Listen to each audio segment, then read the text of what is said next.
Ugh. Sorry, I was just testing my microphone. Thank you very much for the host, Corgus.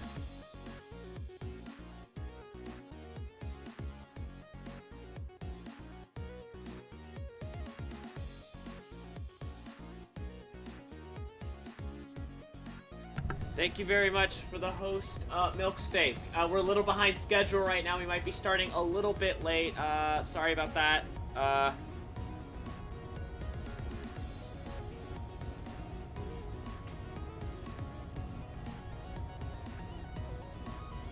I'll be right back.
Okay, everyone, I'm back. Sorry. Hello there to Max Rawastakin. Hi. And to Lyoko and to Milksteak and to Corgus. Hi, everyone. How we all doing? Sorry, I'm a bit behind schedule. I gotta let the Discord and the Tumblr people know that we are, in fact, alive.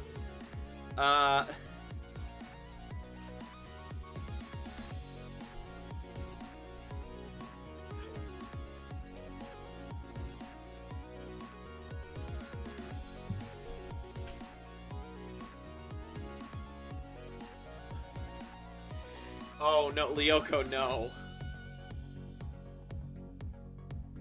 That's inappropriate. But yeah, no, just a little bit behind schedule, and honestly kind of for the silliest reason possible.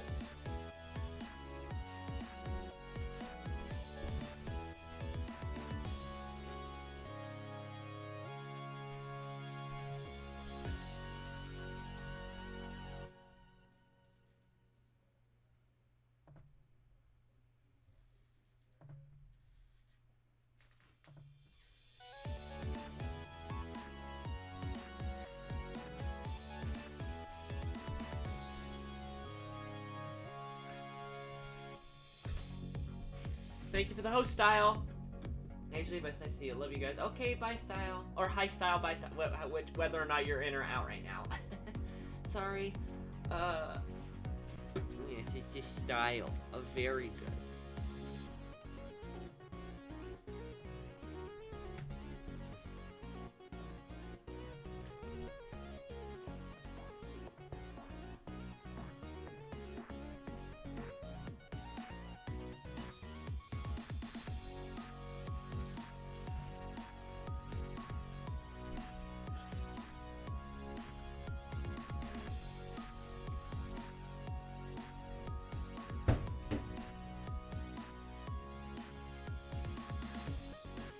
Okay.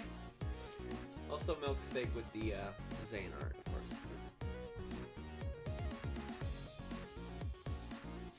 But yeah, I'm a bit behind. Sorry about that.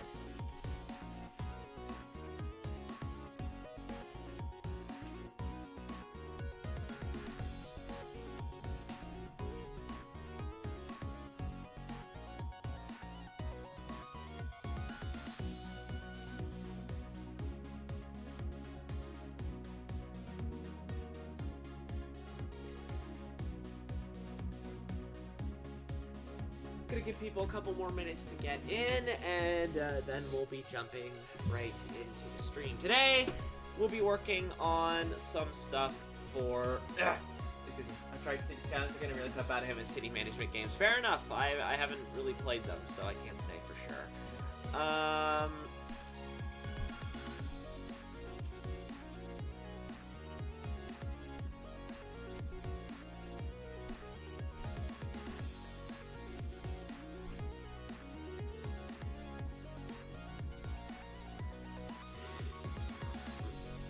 Excuse me. Okay, at 7:35, I think that's a good time. Also, I know we've been listening to, like, lo-fi the past couple of times, but the main reason I wanted to put on lo-fi is because even though it's supposed to be royalty-free, I still keep getting my videos muted, so screw it, I'm just gonna play what I want. In this case, I'm in the mood for Mario 64 music, so we're listening to that. If it'll play. What the...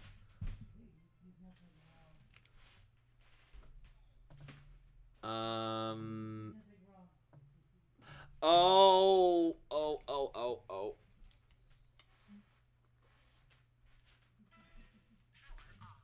You see what I mean by I've been all over the place. Hi, Bonzi buddy. There we go. Now I can hear it. Okay.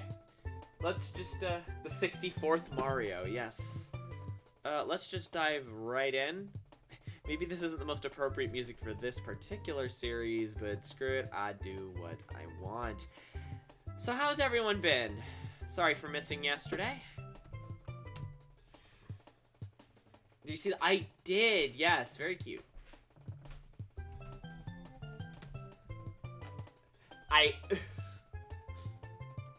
Yes, I did in fact see the GIF that you made. So I'm going to take pose 1.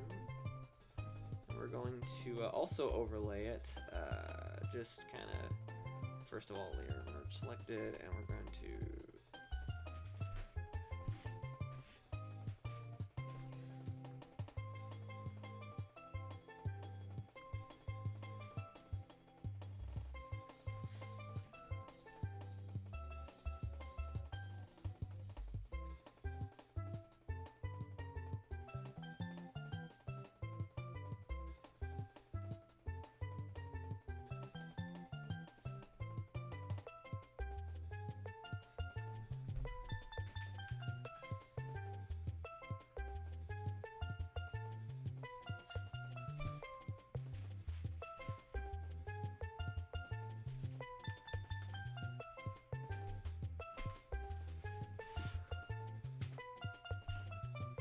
Ah, happy early birthday, Lyoko. Bad vibe May. How many war crimes has Michael committed? None! He is a good pure boy.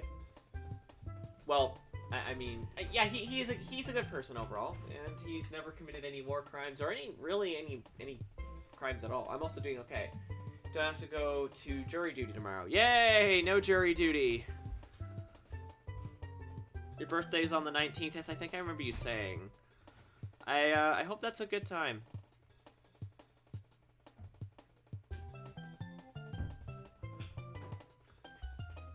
Can't wait. And then the raccoon. My birthday is on the 6th, so not of this month, of September, so that's exciting.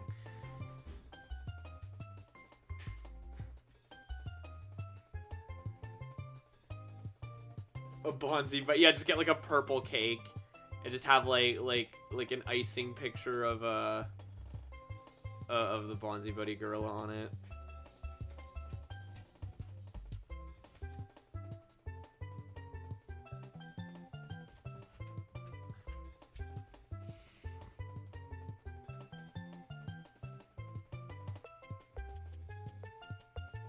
In the shape of it.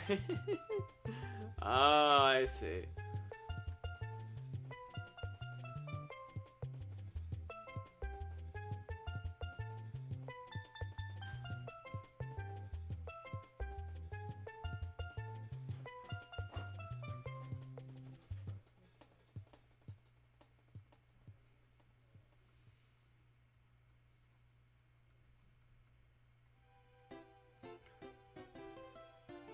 It won't last with your two nephews. Yeah.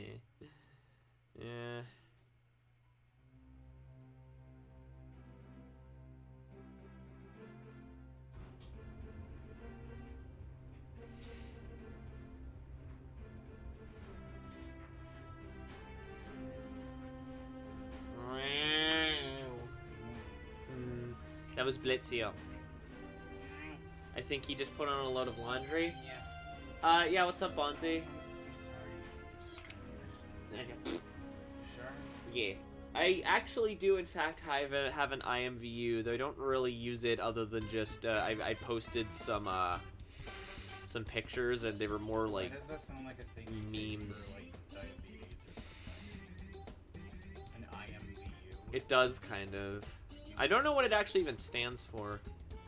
Sounds like it's being no regular. Excuse me. Thank you, Fenbot, for reminding people that I do, in fact, accept tips, which are an awesome way to help support the stream, especially right now. Help. It's a messaging virtual universe. Thank you.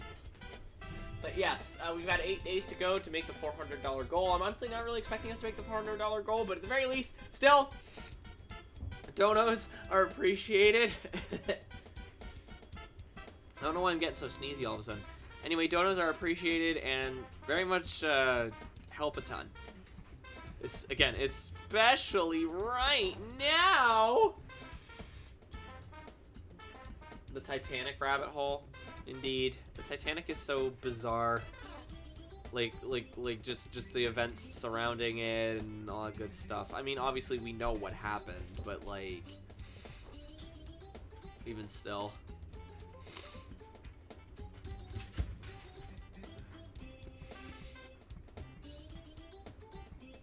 I just realized to cut straight to this music instead of the castle music. Whatever. I just have it on as background noise.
I have a book somewhere about zombies on the what? Okay.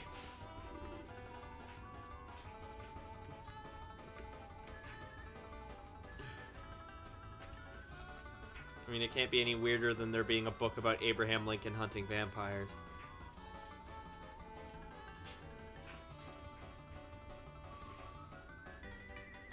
I'll never brains, Jack.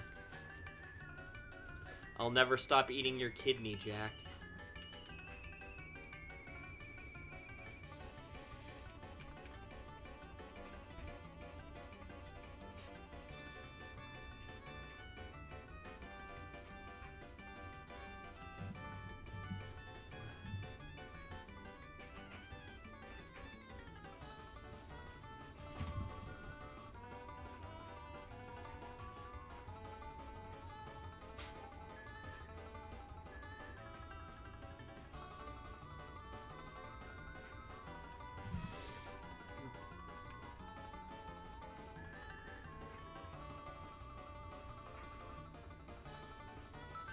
Thank you very much for the donation from the Great Mill. Oh my goodness, $69. The rapping dog cost the Titanic to sink. Oh my goodness. Thank you very much for that sizable donation, my friend. Also, yeah. Nice. Oh, you're getting down with it, Bonzi, I see. But thank you very much, Milksteak. Jesus. Oof.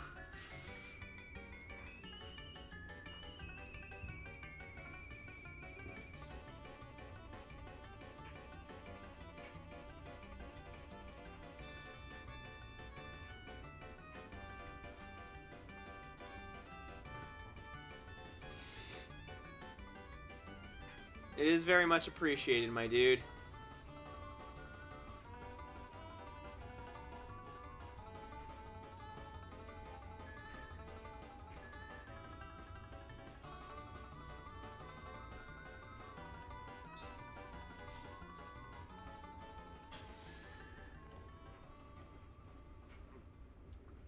Are we gonna get to the castle music now, or...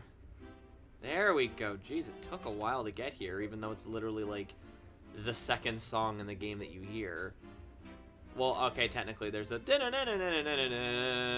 when you walk up to the castle itself, but, like... I was trying to complete the goal, but I need to save some for myself, especially with grad school. Yeah, exactly. You were tempted to... Jesus. Milksteak, come on. Yeah, God. That would be like a you get to pick the next game I play kind of thing. Like, holy crap. As an aside, though, let's just keep the goal going if we can. If anyone does, in fact, feel inclined to donate. It's settled for the sex number. Sex number's good.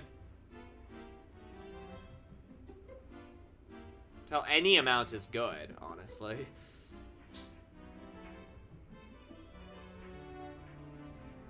I think next I'll do like a subscriber goal instead. I think that's a little bit easier for people. Especially since I do need to make a certain amount of Twitch money for them to release my cash on the 15th. So, you know. Which again, thanks for doing it that way, Twitch. I really appreciate it.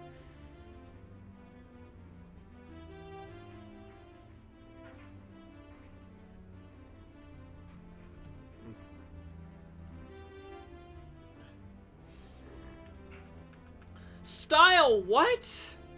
Are you okay? Are you okay?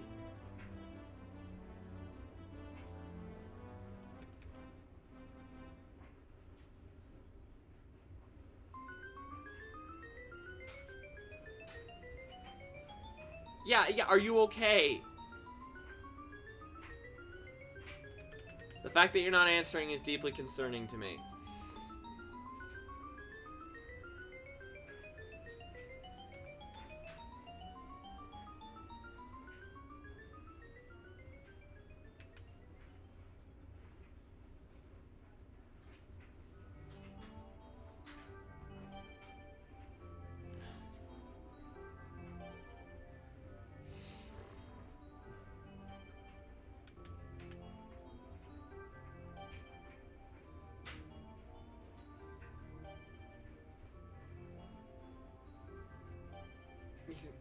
Emotionally, no, but that's for other reasons. But yes, I'm fine. The house is fine. My frying pan has a nice scorch mark on the bottom, Jesus style. Hugs. Yes, I much like the purple gorilla. I offer my condolences and hugs, and I'm just very glad that you weren't hurt. Though I am very sorry that you weren't feeling all that well, like emotionally.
I like that you give them the blankets, but they're all Bonzi themed. In lighter news,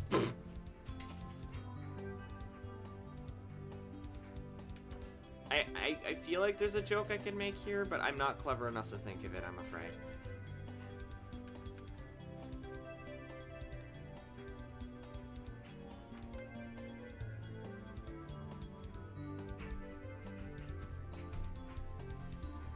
Why are you hitting people with of all things, a Firefox logo? Out! No, no hitting each other. That's mean. That's mean.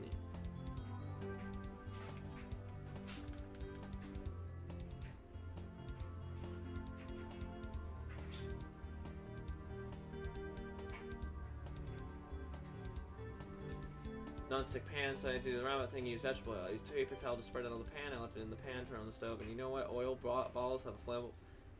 Yeah, yes, I am aware of that. It's because they're flammable style.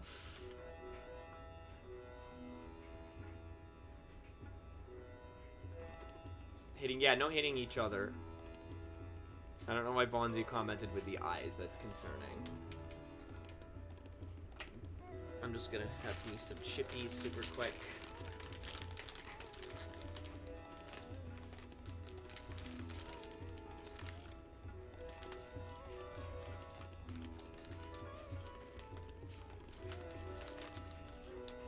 Oh, that's nasty. I like that you didn't use quotes or bracket or stars anything, so it's like you just said it.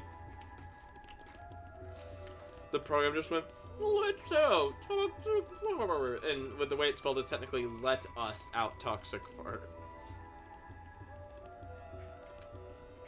Yeah, I'm very glad it didn't spread.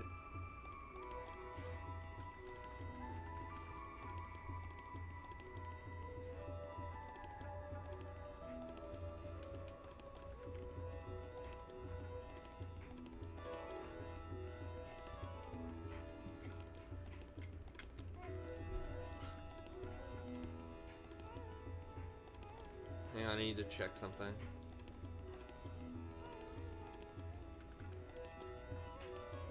It's 5. Okay. Squidward Gaming.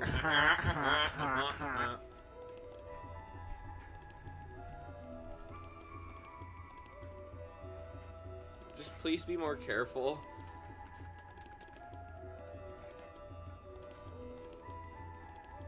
We love you. We don't want anything bad to happen to you.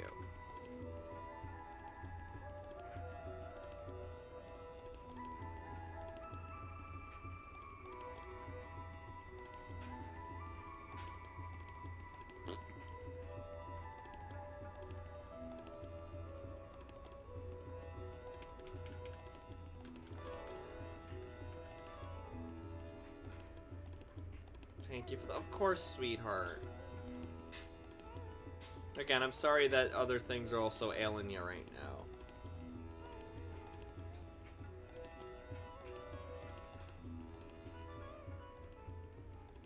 now. Aw. So much affection.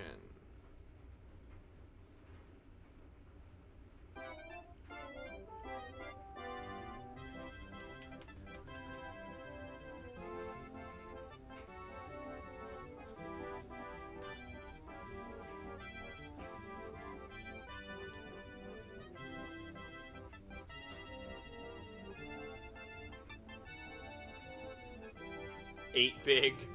Ah, and there it is. Oh, so much love and outpouring, like, niceness. Anyway, 8 big. This is why I drink. 750 foot. A purple banana, huh? Uh-oh, we just need about, I think, 100 more of that, and we'll have, tiny sections of the stage finished.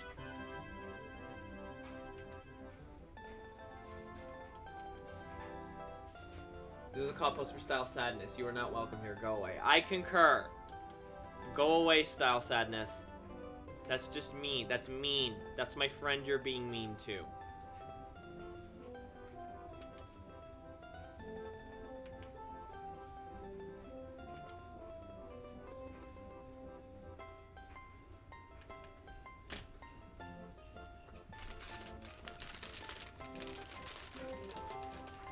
It is living rent-free today. It needs to be evicted. Yeah, well, I'm here to evict. Get out.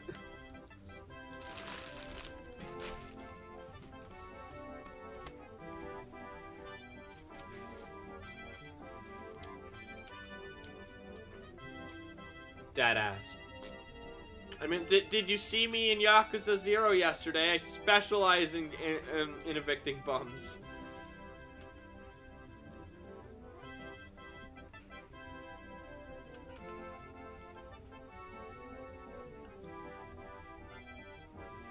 Yes, it is indeed his ass. Ass. Have I told you guys about the ass mug yet?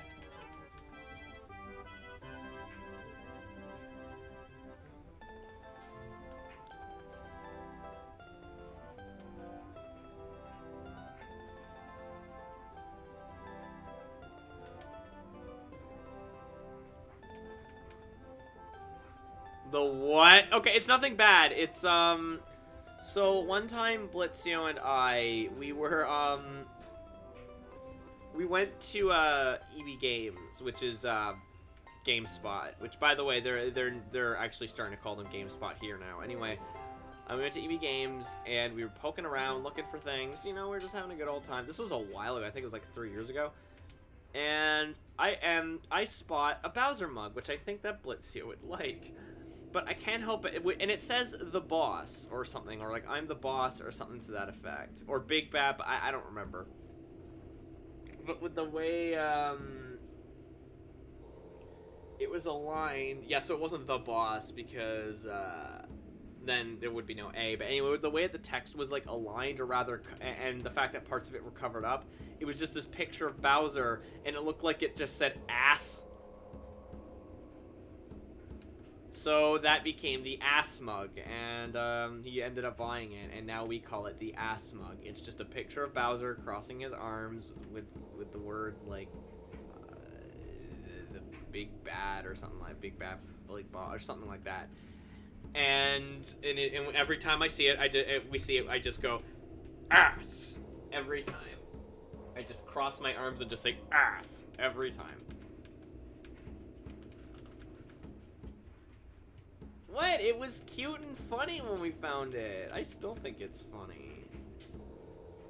Bad Vibe MMA. Does the Bowser ass mug exist in the Bad Vibe universe? Yes.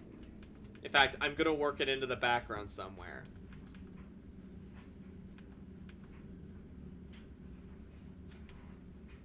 And then when somebody inevitably, and if this series ever gets popular, and somebody inevitably makes a Bad Vibe iceberg, that will be one of the entries. It'll be the Bowser ass mug. It'll be like right in the middle.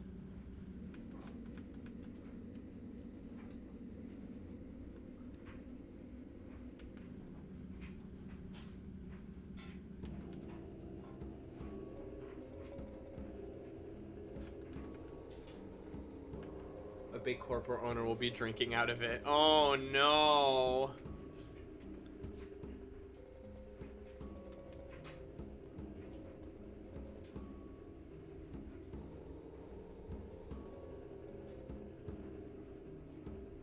I don't know why, but that has like the same energies as the ass man thing from 16.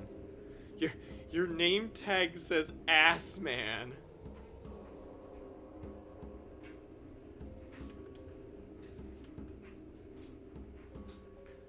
Do I know how I want Bad Vibe to end? I have a couple ideas.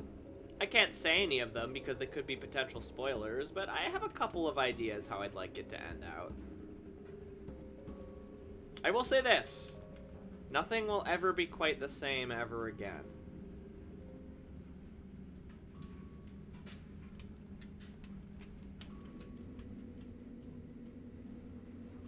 Adjusting cheek position. Gotta make sure that that deep lore of Michael's ass position is kept. I don't know. I had a gag there and it's gone.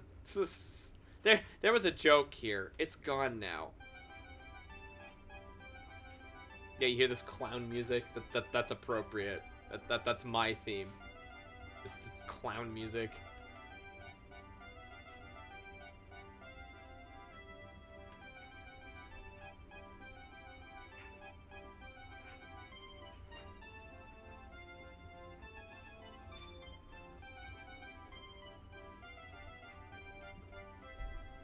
Clowns. Ah!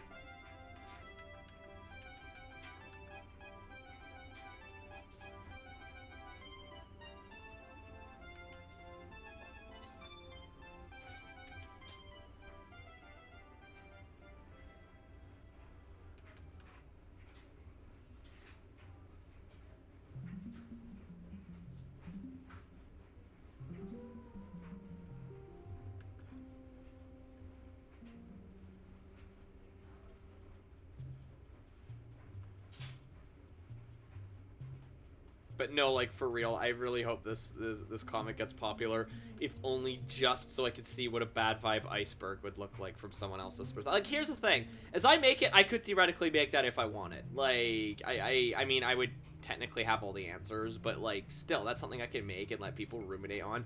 But it'd be more funny to see what some rando on, like 4chan or, like, Tumblr would think. You know, I think that would be pretty fun.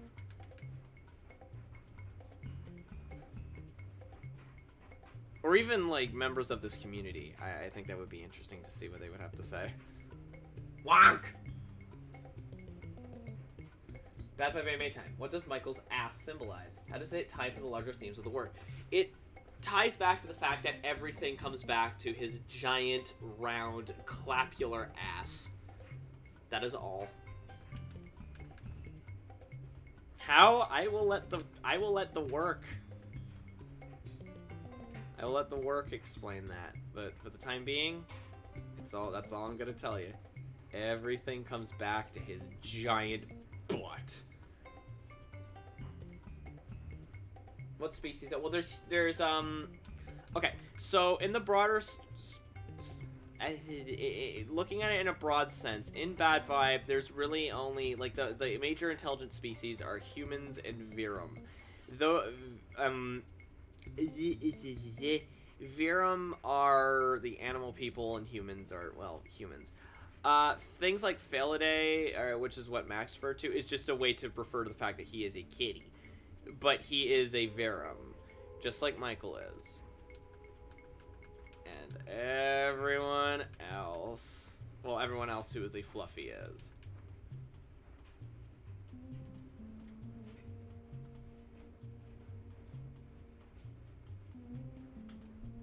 I have absolutely no idea what a proper iceberg entails, but I'll try my best to tie it back to FNAF. Excellent. To explain an iceberg image, and yes, I know this is ironic considering that literally just a few months ago I was clowning on iceberg videos. Felidae is a subspecies, yes. I'll start by making Calling Max at 3 a.m. videos. He answered! And it's just me saying, go to sleep! Yeah, Felidae is more or less like a subspecies. Hi, Michael, I heard clapping outside my house. He's dropping that dun-dun-na. Anyway, so an iceberg, and again, I recognize that it's so funny that I'm the one explaining this with such a vigor and excitement when, like, I literally just a few days ago, or like a couple months ago, I was clowning on iceberg images, but, like, you know, they've grown on me a bit, largely just because of the fact that they don't try to just be the Mario 64 iceberg every time now, which is good. Mario 64 iceberg was good as it was. Let's not keep trying to rip it off. Anyway, basically, as you get an image of an iceberg, and actually, just for kind of poops and giggles, I actually made one. Give me a second. If I can find it, I'll pull it up, and I'll kind of give you an idea of how it works. Okay, so here it is. So I made this one right here. It's the Doctor Who iceberg. Hello, Infant Fox. For any iceberg. Nah, bad vibe iceberg. Real... it drops that... I don't know what the actual MLP iceberg, sad face. Yeah. Anyway, so basically, as it goes down, you get some trivia, and as it goes down, that trivia sort of gets more to, fan theories, conspiracy theories, and really obscure and or very dark parts of that particular timeline. Like, if you look at the, like, of that series, like, for instance, up here in this, it's literally TARDIS is one of them. That's literally just the Doctor's ship. But by the bottom here, we get things like Doctor Who in real life, and the silence is real. So crazy things like that. So it just gets darker, weirder, kind of like, well, like you look at an iceberg, it also goes down into the deep, dark sea. It's like that. Anyway, hello, Infant Fox. How you doing? Yes, what's up, Bonzi?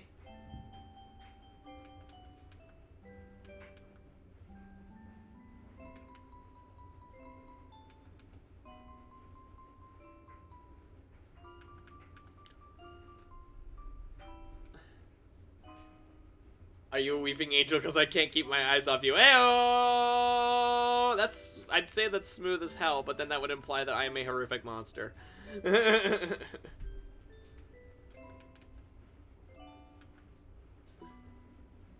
God.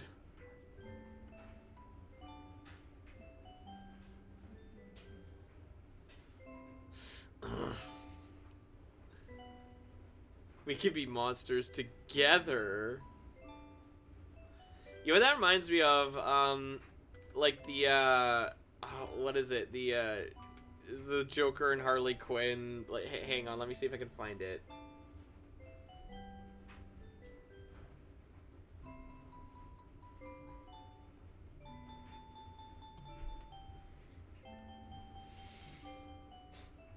Here it is.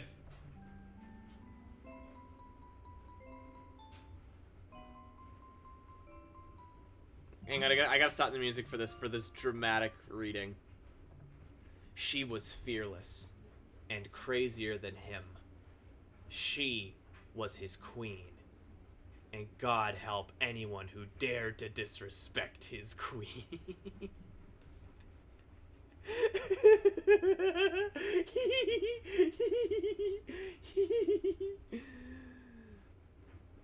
Anyway. The deepest part of the iceberg is that Bigfoot is a corpo owner. Don't tempt me style. Hello, Dresser! Anyway, I love that stupid image. My favorite one is, hey, can I find the B-movie one? Give me a second. Well, there's a B-movie one. I'm looking for a specific B-movie one.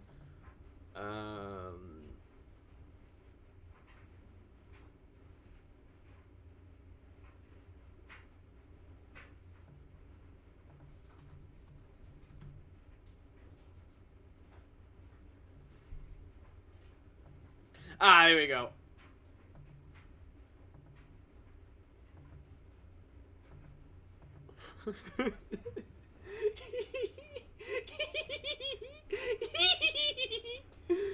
I've only seen the B-movie. Shout out to Style Fox, the most amazing. Aww. Yes, Style is a really amazing fella. I'm sorry, I love dumb stuff like that. Hold on, getting the bug spray. Style, it's the truth though. Don't do the face, it's the truth. Yes! But even just dumb stuff like that, like the Twilight Sparkle and Mordecai images, like that's right up my alley. There's something kind of charming about how, like, I don't want to say cringe because I don't like using that word, but like, especially for things that's just like, it's just dumb fandom stuff. But anyway, it's definitely like very, I don't even know how to describe it.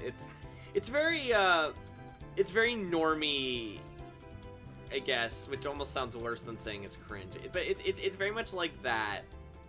It's like the sort of thing that you're that person that you knew in high school, but you're not really that familiar with, but you have on Facebook for some reason. It seems like something that person would share, you know, like.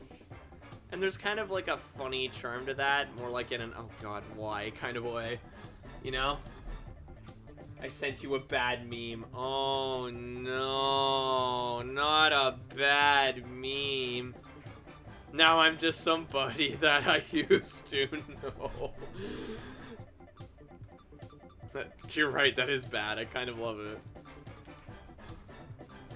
I completely forgot that they made Bonzi Buddy plushies. That's so weird. Why? Where's my Clip It plushie window? Like Microsoft. Where's my plushie at Clip It? I am putting you up there, Style. I'm sorry, there's nothing you can do about it.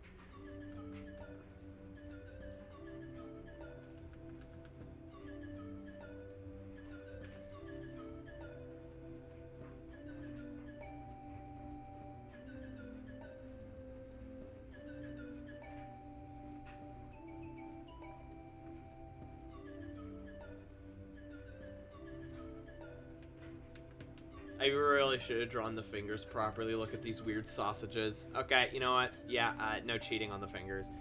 I'm just gonna,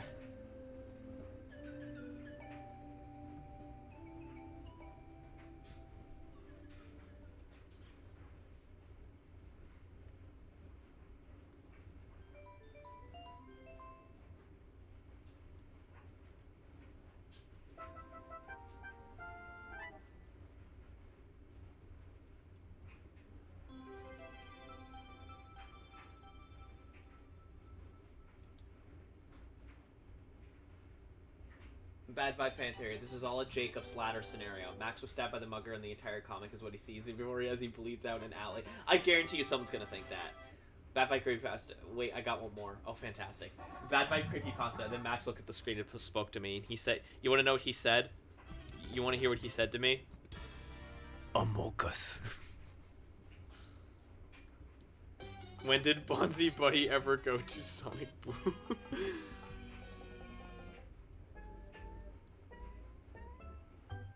Boomsy Buddy.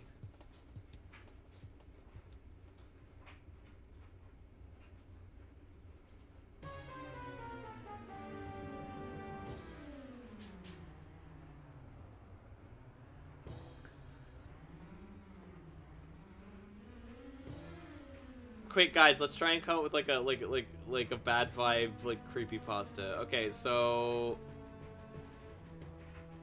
Well, I guess we can't really because the comic's not out yet. So I mean, I guess you guys have seen the storyboards, but like those are all like, you know, those are all more just you haven't seen all of them, so it's like at least I don't think.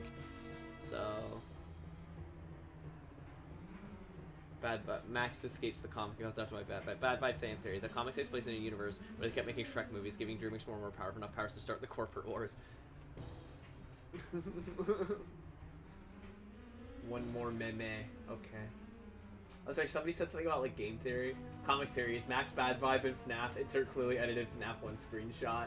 Now you're saying I'm sorry. I gained weight. Oh no. Where did you... Is that yours? Is that your plushie?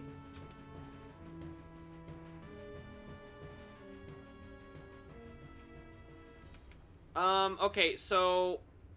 Basically what I want to do is I want to look into kind of near future, as I'm developing it, style.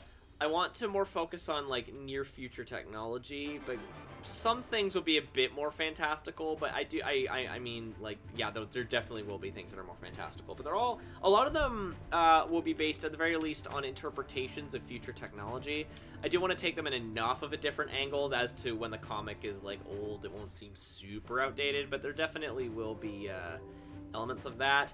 That aside, a common theme will be augmentation and more direct access to technology. So what I mean by that is that rich folks get themselves augmented, so they have, like, robot eyes and things like that. So the Cyberpunk 2077 thing, and people, and more common technology would be more frequent, would be, like, wearable tech. So things like Google Glass are commonplace now. Stuff like that. As for weaponry, still figuring that out, but, like, there's definitely a lot of sci-fi I can look to. I was thinking that there's probably at least a bit of those kind of, what's that freaking anime called? The one that's, like, its first season's really good, and then the second season is crap. It's a sci-fi. It was, like, really popular for a bit, and I actually really liked that first season. I don't remember, but anyway, in it, they have, like, these, guns, and the guns are, they were used to detect people's crime coefficient, and somebody couldn't just pick them up and use them because they were, because they had biological scans of the specific person who used it, so stuff like that, too. Bad Vibe Creepypasta. I saw a version of the comic where everyone was barefoot for some reason. Dan Schneider was there. With every page, the feet become more and more realistic. I see butts. Sword Art Online? No, ugh. No, not Sword Art Online. I don't like Sword Art Online. No, not Mob Psycho, but I'm getting close. Hang on. Psycho-Pass! It was Psycho-Pass. Now I remember. Oh, you found it online. But yeah, anyway, so basically, I guess the best way to put it is that technology becomes more, is slowly becoming more integrated with the people who use it. Themes of transhumanism, mayhaps. I've always found that sort of thing interesting. But it's like early days of that sort of technology in this universe. Or at the very least, where it's widely available. It's not really widely available yet.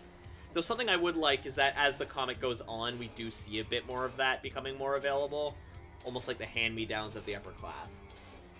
Yeah, Max has fancy glasses that are basically like supercharged Google glasses, yes.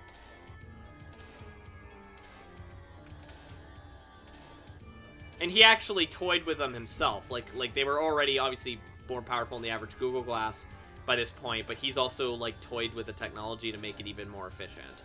I don't really know how I'm going to go about communicating that to the viewer yet, and it doesn't really matter in the first story, but it will come up later.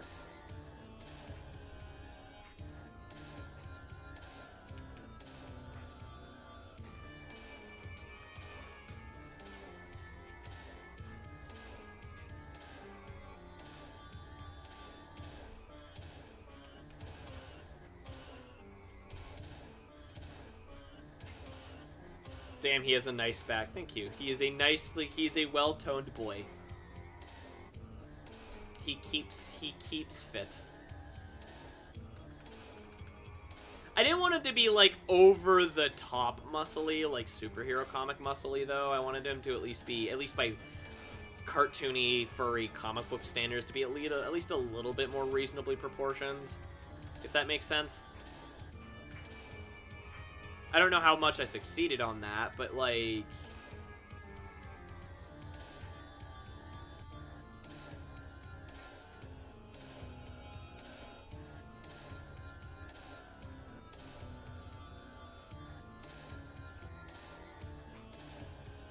he lifts and he eat good and cook too. Yes! Bad Vibe Creepypasta. Michael makes some haunted spaghetti. That sounds like something I could do, like, if I ever did, like, a Ruby Chibi style spin-off. Doesn't it? Like, doesn't that sound like something I could do for, like a silly, like, little spin-off? Michael makes the cursed spaghetti. It's haunted by the ghosts of Mario and Luigi. It's haunted by Chef Boyardee. That really is a creepypasta. Yes, Haru, there is in fact butt on screen right now. But it's okay, it's just a character ref. I can get away with it.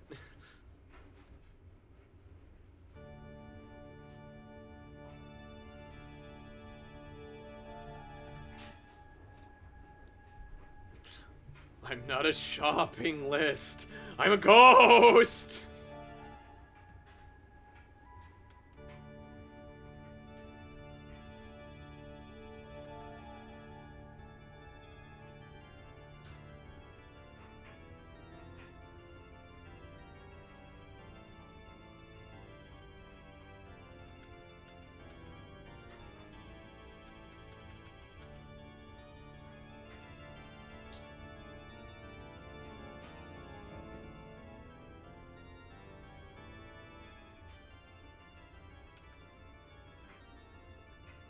BADVIBE Creepy Fest at Max but Pokemon. That way we can shoehorn in Lavender Town for space. Ooh, yeah! Beware ass. Good to know that we all appreciate the art and the art. Oh no, I've already said it once or twice. The main two at least, which so Max and Michael, the main power couple of the series. They're meant to be attractive. Is it that important to the story? Not particularly, but I definitely did design them to be attractive on purpose. I'm not gonna hide that. I mean.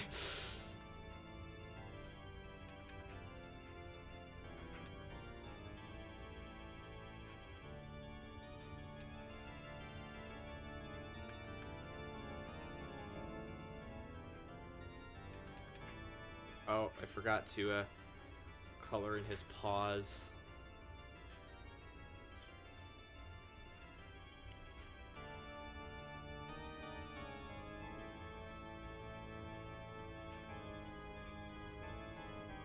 I woke up to find the comic had turned me from thick to stick. Oh no, he sucked all of your butt power! Michael's so thick because he steals the reader's thickness.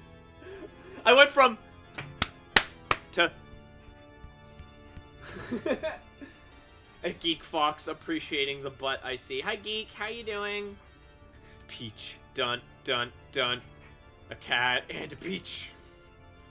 I'll do like one of those like pictures of like the characters like stood behind like an ass and sort of pressing their hands together with Max and Michael. You know what I'm talking about, right? I don't just sound like a crazy person.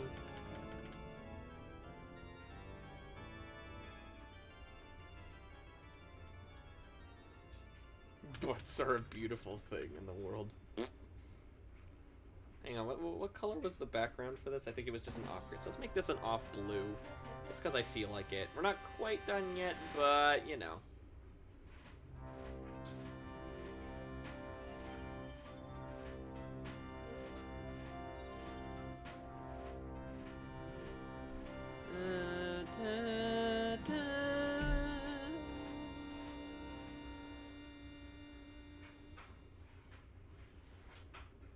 I'm full from foods. Oh, did you eat? He ate. He ate.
Okay, so now we've got an important question, guys. Do we have his tail docked, or do we leave it?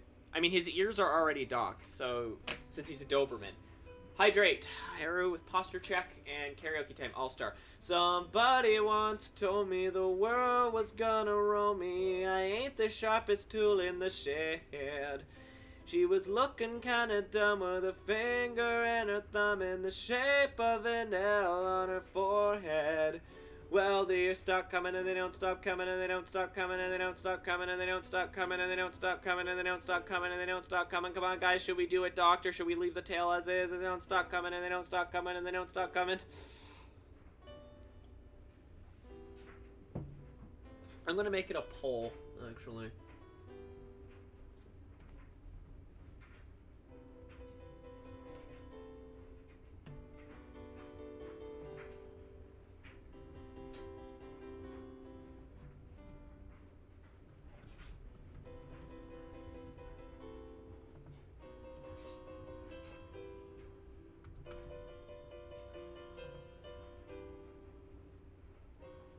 I've got a poll going on. Vote! Vote!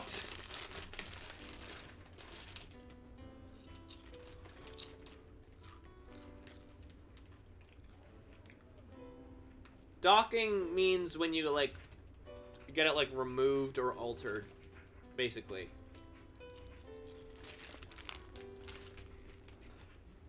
It's why Dobermans have stumpy little tails.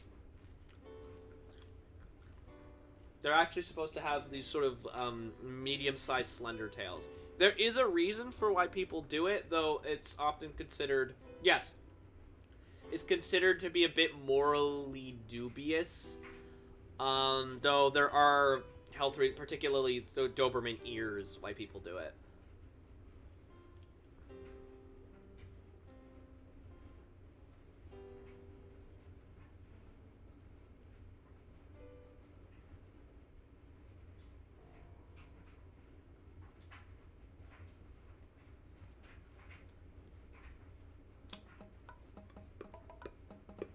Context? It's just whether or not we should give Michael, like, the docked tail or not.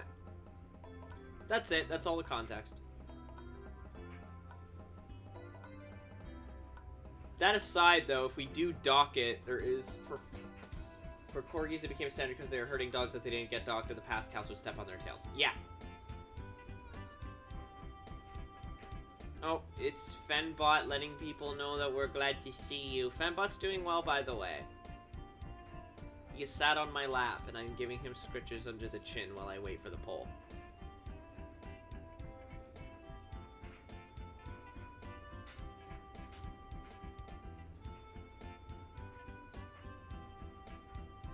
Okay! God damn it. Okay, it's one of each. You know, we're gonna give him the docked tail because it matches the ears. No one voted on the... Yeah, it solved nothing because no one voted. Thanks, guys. Come on. This is made for the internet. This is live internet entertainment. Get involved. Well, it's too late now. It does make sense because he has his ears docked. He is in the military, so it... Or rather, he's trained to be in the military, so it does stand to reason, right?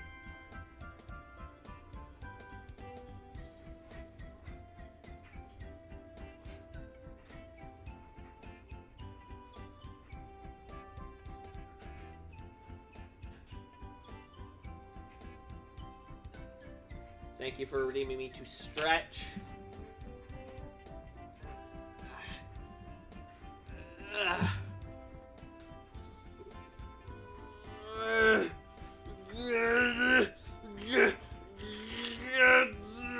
Ow, I kind of hurt my back doing that.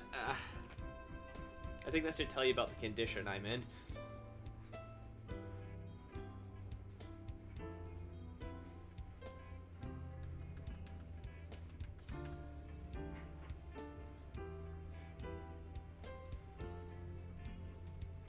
Tail.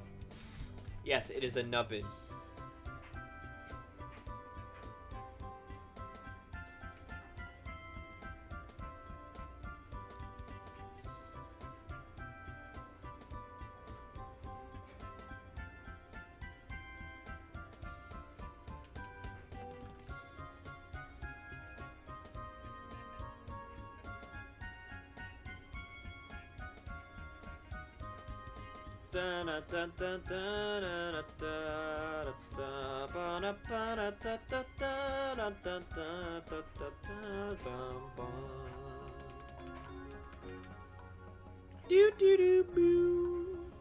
Tail on a thach.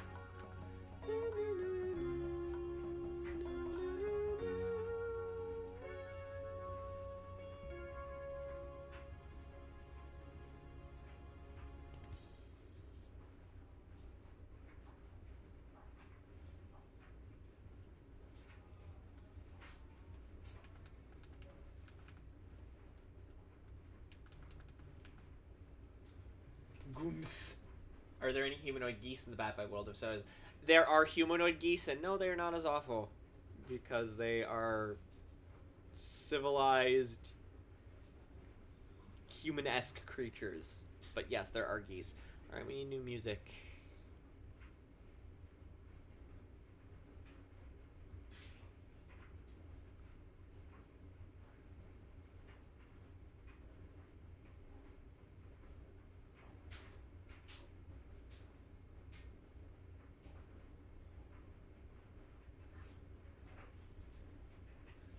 Geese that know more than murder. Katy Perry's Firework, but only the part where she says like a...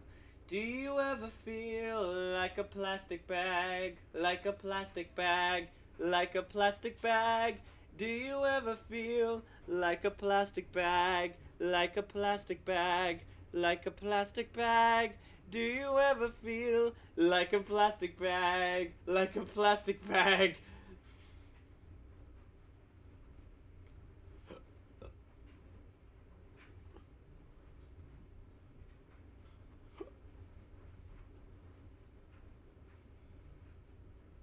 Let's listen to this spooky music. Ooh, just because I feel like it.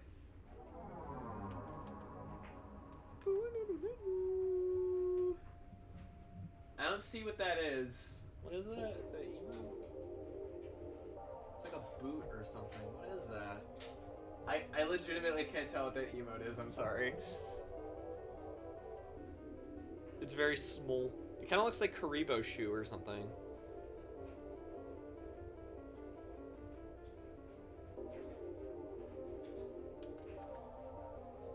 That's... We'll need to find a good font for Michael. First of all, it's not going to be that.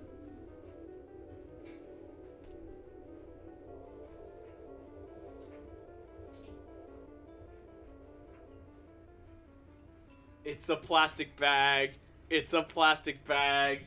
It's a... Oh yeah, it is! It's a plastic bag. What is this music? It's the song Twilight from Twilight Princess. Nope. It's just Ariel. I mean, to be fair, it's Ariel Black, so that's better, but still. I kind of like that. Maybe make it bold, give it an underline. I kind of like that, actually. Well, maybe not the bold, but I do kind of like that. I think we'll go with this. And then, move all the poses down a bit.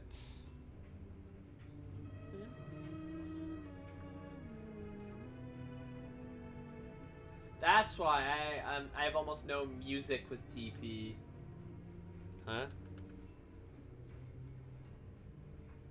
I don't understand how you mean. So it's age, height, weight, and subspecies. Okay. So let's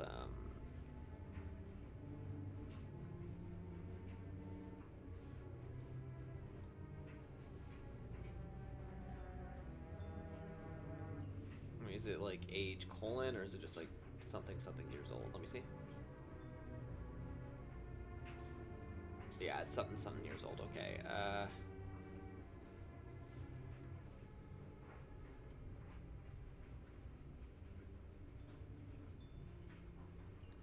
Why is it so tiny?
Are you going to stream more games? Music? How do they mess up that bad? Music knowledge. Are you going to stream more games soon? Well, yeah, I just wanted to... Okay, so originally my plan was to actually to stream TIE 4, but... Anyway, I decided to instead stream... stream myself doing art, because, yeah, I just... No. I am going to get back to that game. It's going to take me a bit to want to play it again, because, oh my goodness, it is not good. It is not good, I am sorry to say. I think I might like it less than 3, because like at least 3 is like largely functional, but then there's like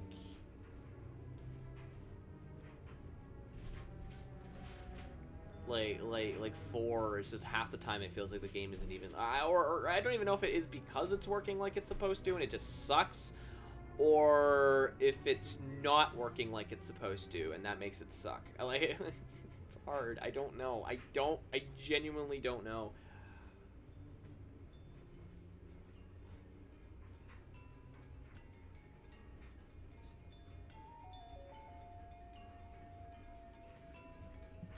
BADVIBE May time. Did the TIE franchise ever get a 5th entry in the BADVIBE setting? I'd like to think so, yes. Which game was it again? Well, TIE 4 is the 2D one. Remember, I was playing it and I was like getting really frustrated.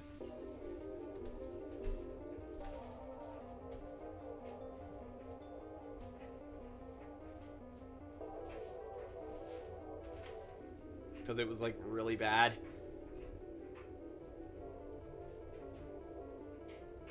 And I'm sorry if anyone who worked on that game is here somehow or ever sees this.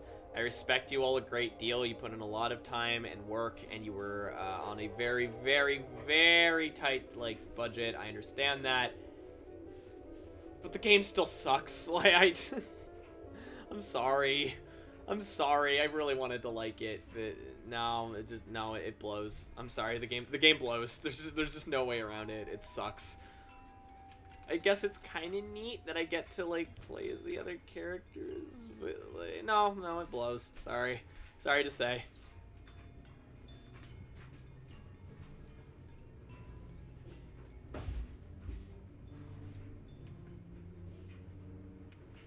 This color scheme is very simple. It's literally just 4 colors.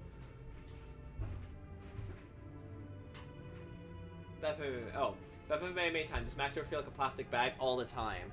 BADVIBE May. Does Max use gamepad? Yes, that means he's real Yakuza.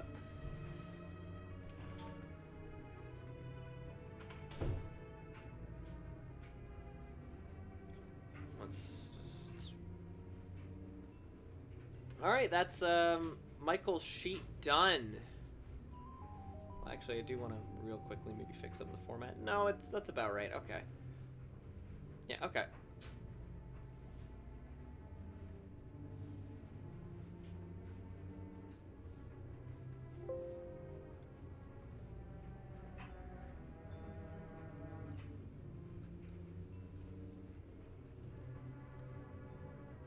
I'm gonna copy this over because we're gonna work on another character's ref now. Oh boy, exciting.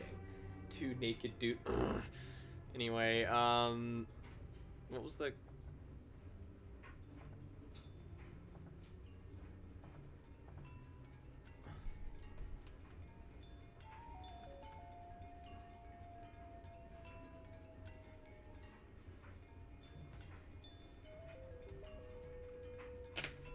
BADVIBE time. Why do you name this character Michael? Because honestly I like the name Michael. He's been named that since I first came up with him, and I just like the name.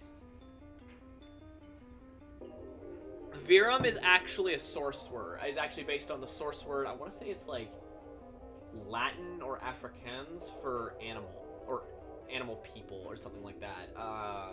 Hang on, was it Latin? It was either Latin or Afrikaans. Let me see.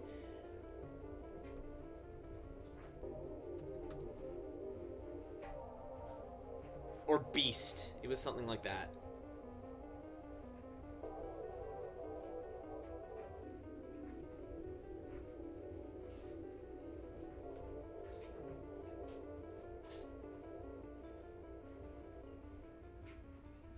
Afrikaans or whatever it's called.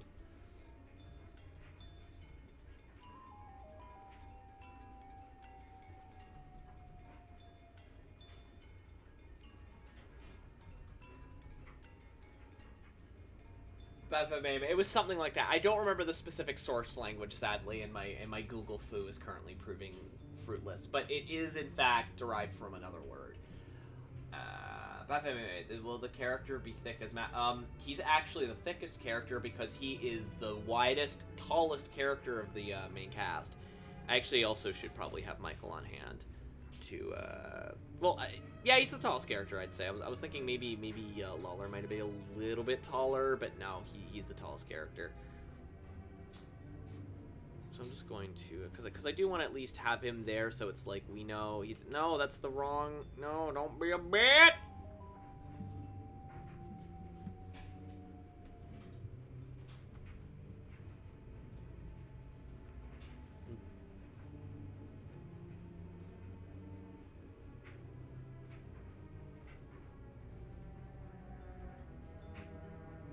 Okay, bye, Lyoko. I might actually have to make this picture a little bit bigger just because of I wanted to keep the canvases all roughly the same size, but considering that's the character here, his name is Steve, is meant to be quite tall and wide. I'm gonna have to make the canvas bigger, methinks. Oh well.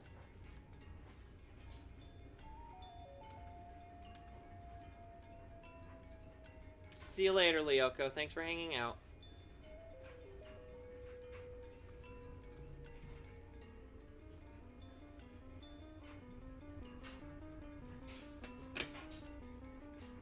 Just gonna have me some chippies.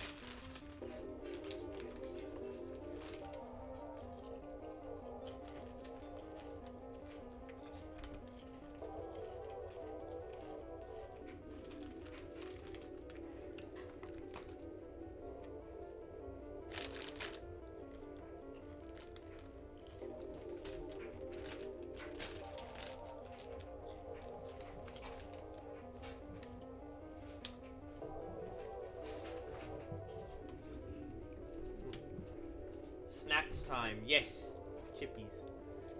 And real quick before we continue, I'm just gonna give people a reminder that I do in fact accept tips, which are an amazing way to help support the stream and let me continue living. I'm a bit short on cashola right now, so every little bit is very much appreciated. If you're curious how short on cashola, remember a couple months ago when I was like really shilling a lot for tips and whatnot because I was quite short on money? Yeah, like that. So tips are very much appreciated. Anyway, let's get back to the main programming here.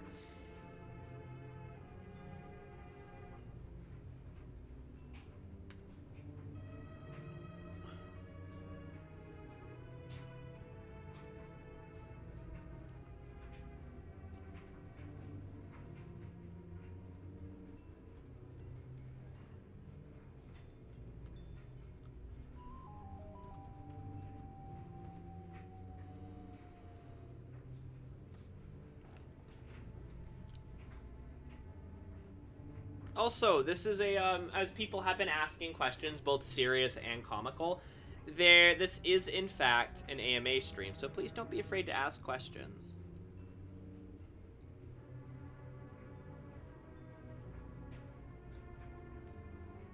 Ah!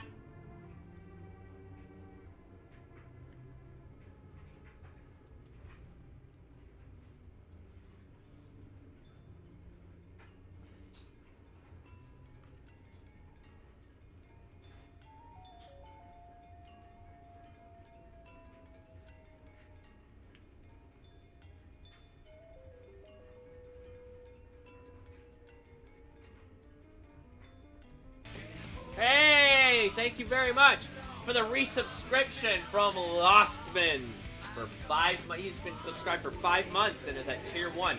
I am in pain somewhat. Well, that's not good. Why are you in pain? I'm sorry. I lost it. Why are you in pain? Are you gonna be alright?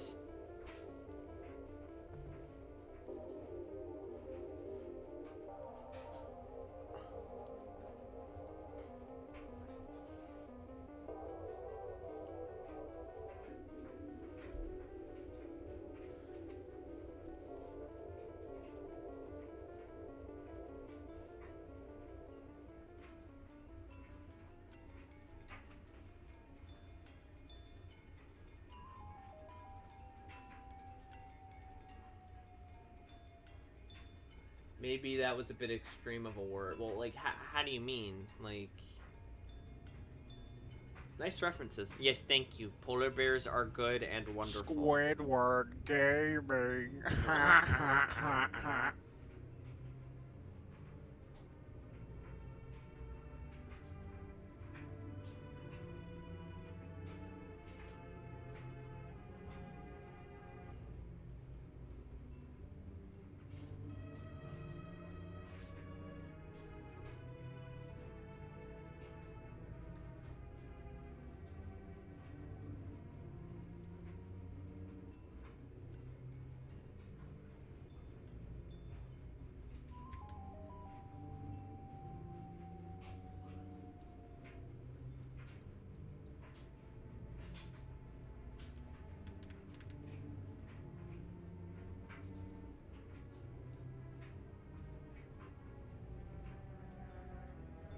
You're driving yourself a little bit. Are you gonna be okay? Is this how you can come up with unique? Well, yeah, no, absolutely. You it's not just a matter of just having a couple refs offhand. I already know what Steve looks like. I'm just refining the design a little bit.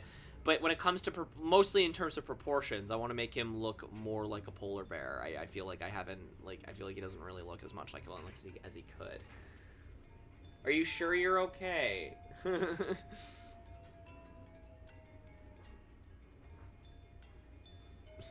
I don't believe you. You're just a little bit frustrated with the game. Oh, God.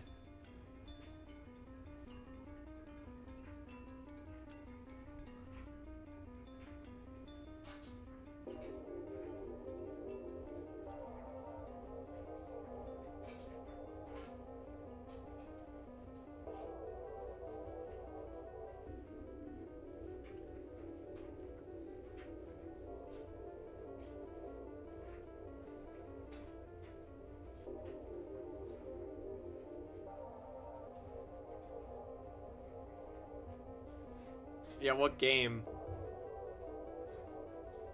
Is it the game?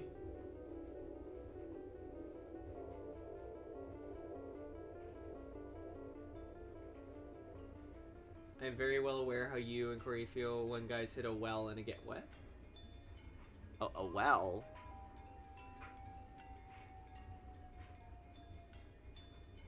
RimWorld. Oh.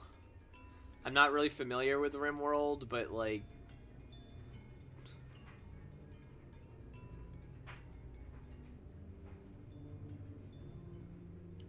A wall. Yeah, it's always fun. I love that when that's specifically designed in games where it's like you have to be as annoying as possible. Anyway, do you see what I mean when I said that he's a big boy? Isn't losing part of the fun of RimWorld? No!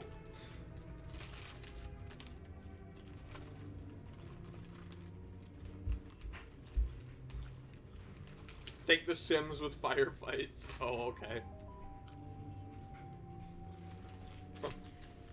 Oh, alright. It's a very, very odd combination.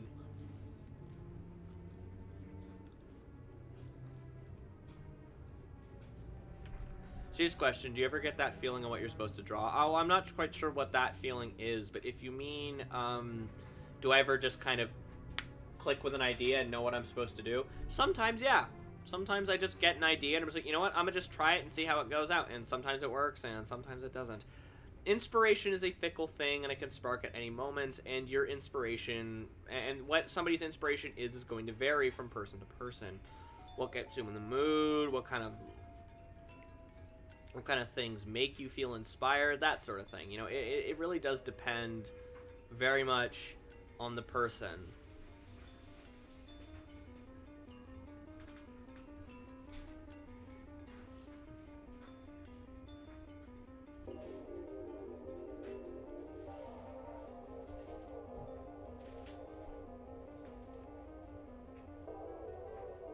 Okay, I'm just gonna look up RimWorld, because, like, I'm thinking...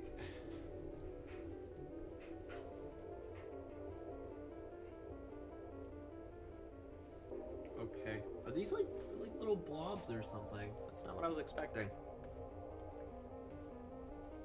Like, as long as I don't get attached to the puns. But like as you can see, Steve's proportions are a little bit different than the other two because he's a big old bear. So he's got like short legs, but a long body in comparison. It's kind of like there's certain animals will have certain little like traits.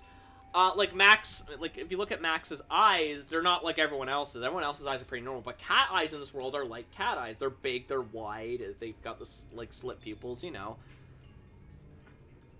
In this case, polar bears are big and have slightly different proportions.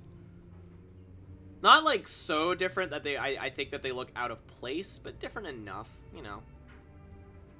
Cannibalism, human skin hats, and eating without table. What? What?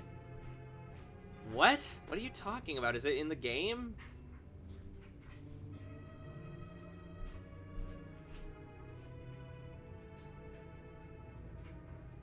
Anyway, I think the creepy music's been on enough. Let's put on something a little bit more uplifting. Yes, okay.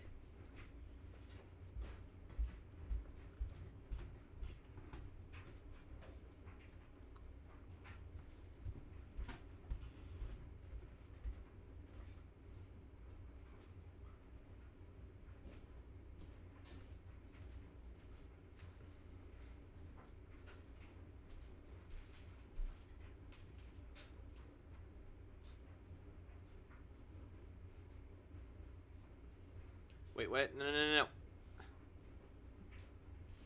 Wait. Time. Brought to you by Predictive Text. Does Bad Vibe setting your eyes open and you are still interested and you have a good job on your mind?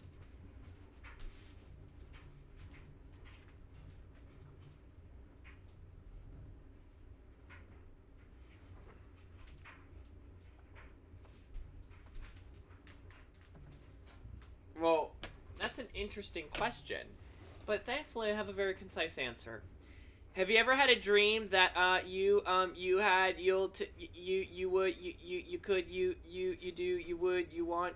could do some, you'll do, you could do, you want him to do you so much you could do anything?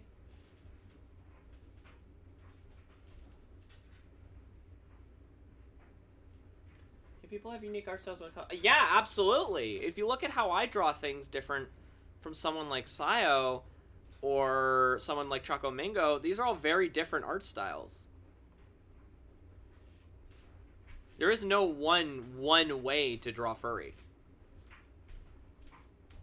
I think what helps is that furry doesn't come from anything specific. It's just a thing. Yes. Oh, fantastic. Great. Okay, good. So you knew what I was you knew where I was coming from. Fantastic. Excellent. Right.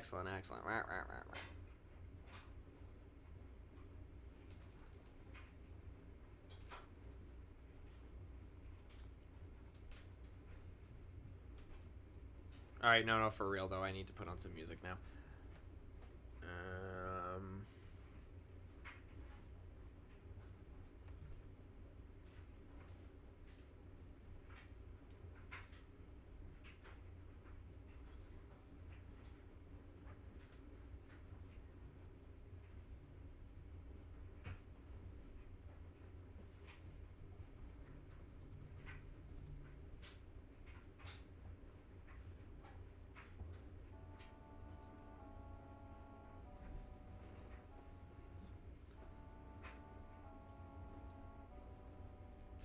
Oh, and you guys want something for the Bad Vibe iceberg? That thing that I just said explains everything. Any question you will ever have. But I'm not deciphering what it means. Oh, you know what? Actually, he is going to need one arm out for, like, to show his paw.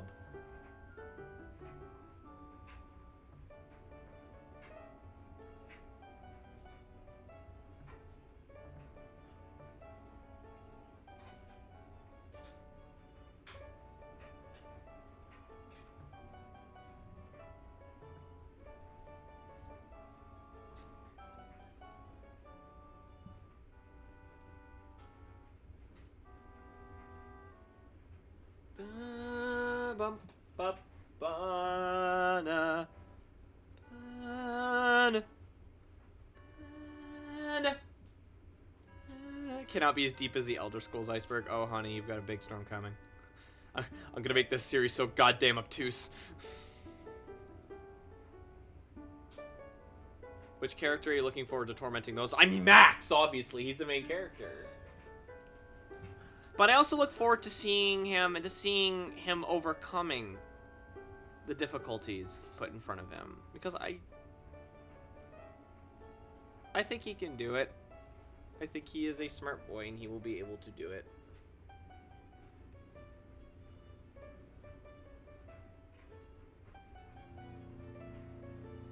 I like how Majora's Mask doesn't pull any punches. It's like the second you watch that opening movie, it's just like, yeah, no, this is a horror game. This is a Zelda horror game. And yeah, people could say it's not really a horror game. No, it's a horror game.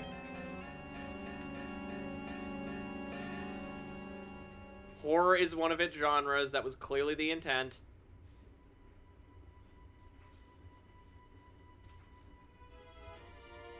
It was clearly looking to be scary and a little dark, so it's... hang on, I'm gonna, like... I'm just giving him, like, regular ass... hang on, bear paws. No, like, in real life, you freaking... So they're, like, big ol' orbs, kind of. So he should have, like, big ol' orbs, just kind of like this. Yeah, they're big. Big.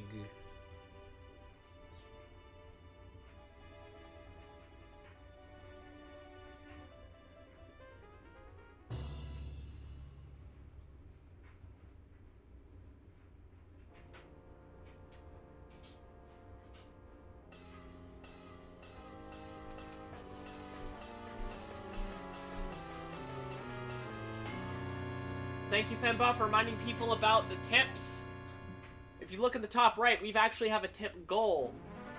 And if we reach that goal, you guys will be able to vote on the subject of a bonus stream. So that's exciting. It'll be up on my Twitter. We've got 8 days to go, and we're only 30.57% of the way there. BADVIBE AMA time. What are some interesting facts about this polar bear man? What is his name? What does he do for a living?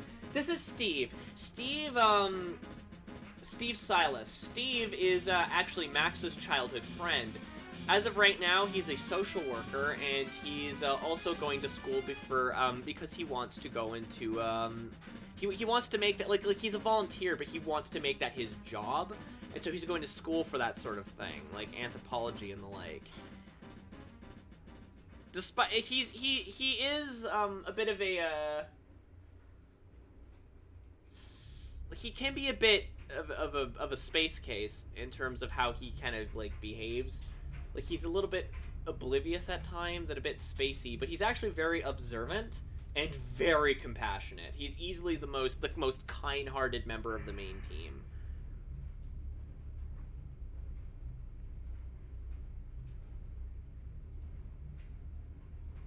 And whereas Max, Max came from a background of at least a certain extent privilege, Steve didn't really. He his mother left.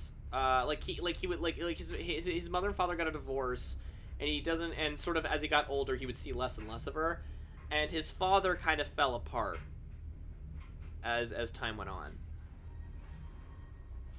But despite this, he always aims to be, like, he always aims to be a good person and help those in pain and help those in need.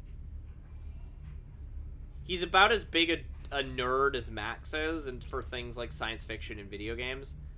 He also has a deep love of like nature and nature walks and things like that. Also, he's totally the kind of guy who would cry at Toy Story 3 and be proud that he cried at Toy Story 3. No, they're not. Max comes from a pretty well-off family. Michael comes from, yeah, they're also fairly well-off, but not quite as well-off. Val, or Valeria, the only human of the character of the main four, she, her family was about middle class. Though that may have been for some dubious reasons, at least earlier in their lives.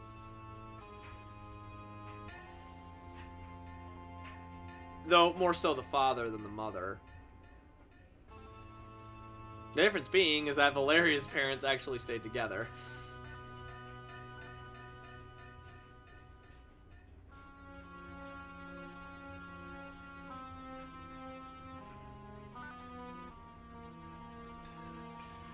I'm still figuring all the deets on Valeria's backstory, but I have some ideas I want to play around with her.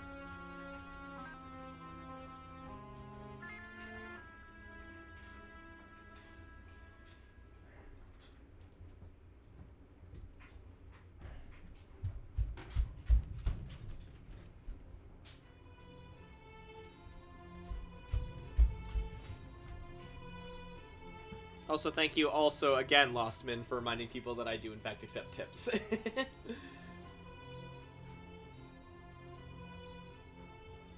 BADVIBE time. Was middle class? What happened? Still not 100% sure on that yet. I guess to kind of cut to the chase on this one, much like Max, Val's dad was a criminal. Although, whereas the good Dr. BADVIBE, he was like a revolutionary and he had his group and was considered a terrorist. Val's father was more like led a biker gang. And I'm still not 100% sure how that turned out.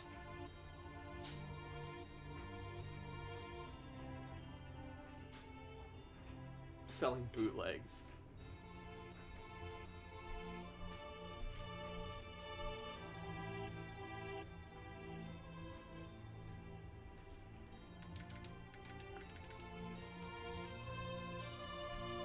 At least that's the current plan for her character. Admittedly, especially with Val's backstory, I'm still kind of figuring things out for that.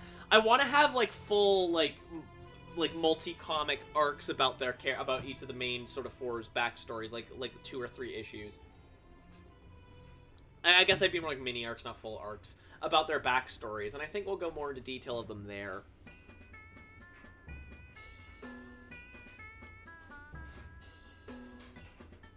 Oh, are there furries? No, because there isn't really like a need for them to exist. It'd be a little bit weird. I thought about having a joke where it's like there are furries, but then there's also furry people who want to be human, and they're called like or who like human characters, and they call themselves like skinnies or humanies. But I don't know. It didn't feel like it belonged. Do you mind if I add? Yeah, go right ahead, Dresser. It's an anime.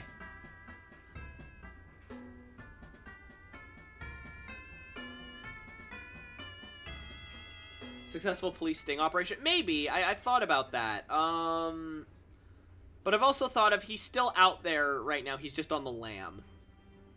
I'm still figuring that out. Either way, unlike Max, Valerie actually knew her father. Valeria actually knew her father, knew him very well, and actually kind of idolizes him.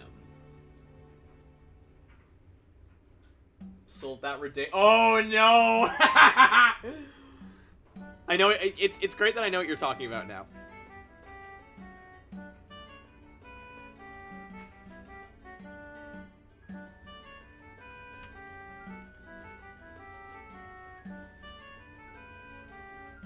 I love Clocktown.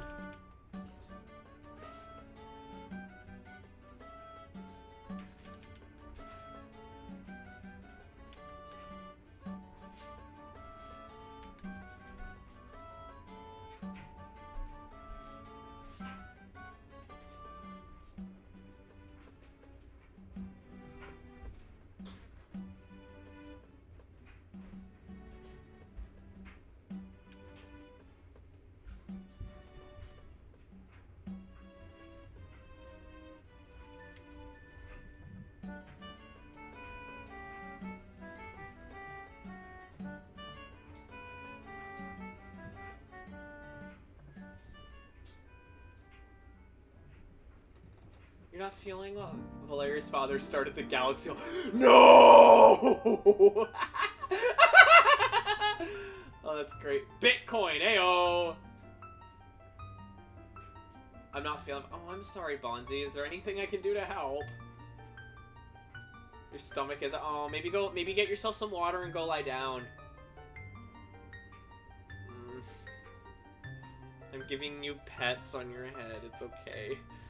Bitcoin, yeah. Have you drawn? I have, actually. I have drawn bunny characters before. I don't really have any of the art on my person right now, but I have, in fact, drawn bunnies. Hey, I mean, technically speaking, that would already be a yes, because if you remember, I did that redraw of one of your pieces of art as per your request. It's not my female time, so I don't know. You might have just eaten something, you might have just eaten something smelly. Also, I don't know if I'd asked this already, but Bonzi, what are your pronouns? I don't always ask this, but just more want to double check.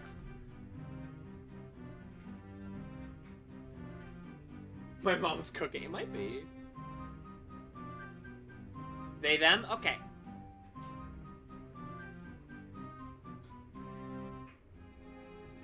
I think I've been inaccurately calling you he up to this point, in which case I apologize. This is why we don't assume people. An OC? I did, but I didn't. I did actually, like, I drew him once. They, them, and she, her? Okay, but I think I've been inaccurately calling you, he. In which case I apologize.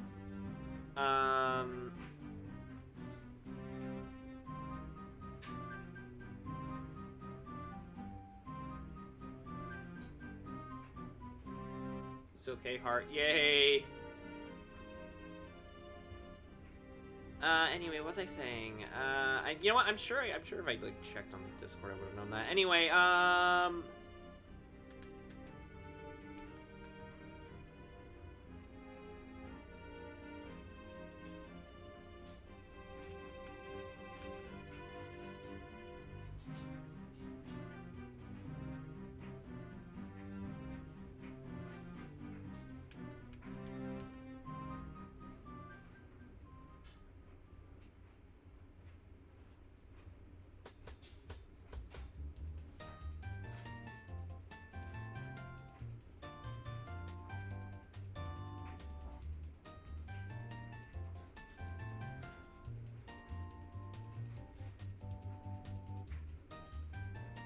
it took me a second to think, it's like, what's this song from? I'm like, oh, it's the Milk Bar.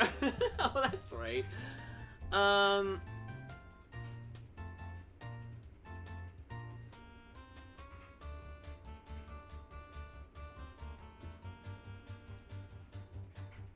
had turkey, veg, gravy, and potatoes with sausage roll. Maybe it's not agreeing with you.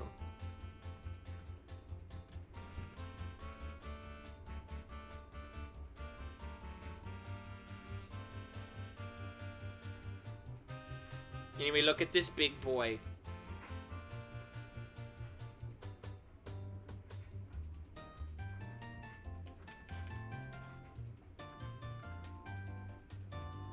Damn you, IBS! BADVIBE made. Steve was in the original version, right? How's he changed? Well, for starters, Steve was in the original BADVIBE. He was first. Despite being a bear, he was the shortest character. Actually, he was the shortest out of everyone. He was quite. He was actually quite small. Secondly, fun fact. This is more a fun fact, but when he was originally designed not by me, but he was actually designed by Abyss. And was originally a dog. I just thought that he looked like a bear. So when he was put into the comic, I'm like, we should make him a bear, and Abyss was fine with that. Look up Loki Crocodile. Oh, Croaky. More like Big Brother. Yeah, so what ended up happening was when I did the redesigns and whatnot, I ended up making him a big boy because he's a bear. That makes more sense. So now he is the tallest and largest. Beyond that, he was a much more high energy character in the original.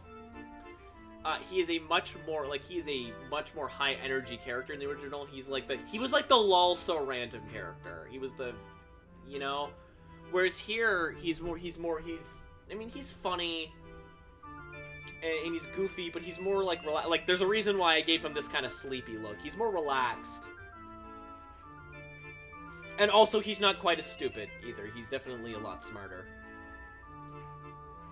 Like my OC Damien, he's a little random. He's a cute, snappy, but yes, Croaky is a good boy. How well known is Dr. BADVIBE? Dr. BADVIBE has about the same amount of infamy as any given criminal who attempted a political coup of the entire planet. So you tell me. I think this is day 2.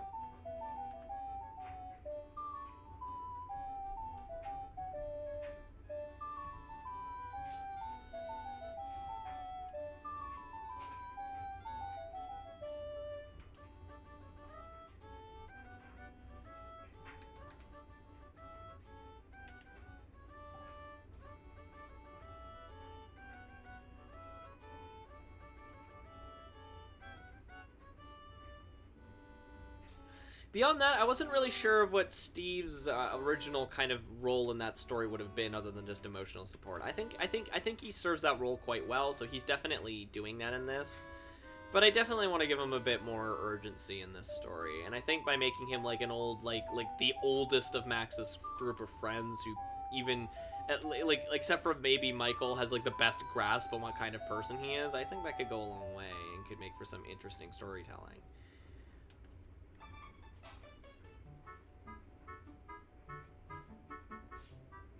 There's this thing that happened to Damien to speed his... Oh. That's disturbing. I don't know why he's random. Because, I mean, that's why he's random, right? You can't know why he's random, otherwise he's not random. Lol, I'm so random. Tacos, pancakes, butter. I don't know, what's other lol, so I'm so random things from the RAR XD.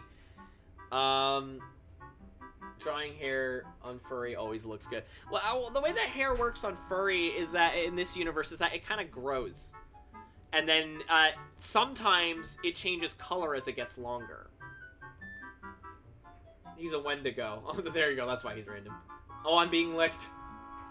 BADVIBE made Maytime. Is Dr. BADVIBE as well known as infamous as Dr. Doofenshmirtz? I would hope that he's a bit more successful than... I'm assuming you mean main universe Dr. Doofenshmirtz. It does help that Arthur's never had a... Oh, it's this music. It does help that Arthur's never had a platypus controlling him.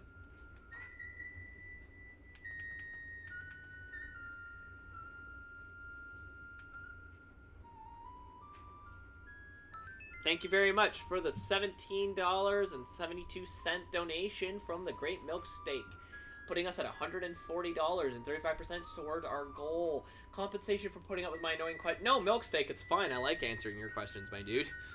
Whether they be joke questions or legitimate questions, it's just fun to have people curious about the comic, you know? Because I've done lots of projects before and they never clicked with people. Lag! Uh-oh. Is that on your end? Is everyone getting lag? Because, like, I'm not seeing anything. I've been at a consistent 60 since I started. I've only skipped about 57 frames in total. What about everyone else? I'm actually going to change the way his nose looks because it doesn't quite look right. Can anyone hear me?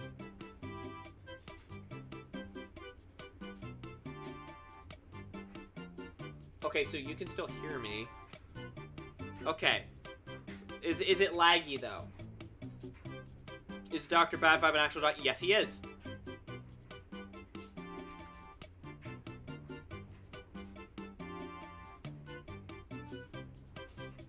It's good on my end. He went 8-bit. You're fine now. I became an 8-bit character. You want to know what it was? It was the, it was all the 8-bit gorilla noises.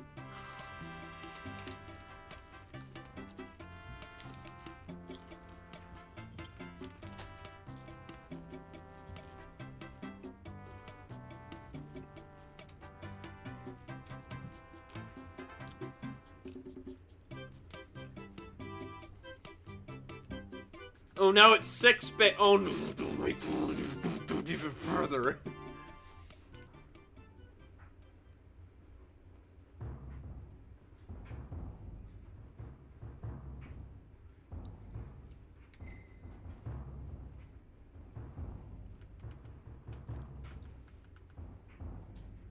I don't remember what this music's for.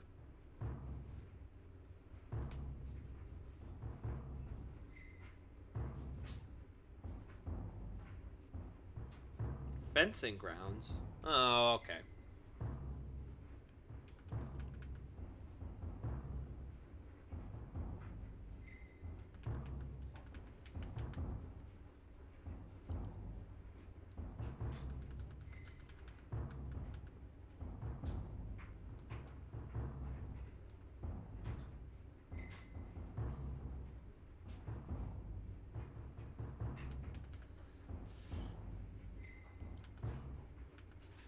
If anyone has any questions, please feel free to ask, especially if it's about Bad Vibe. Today's an AMA stream, and I love answering questions.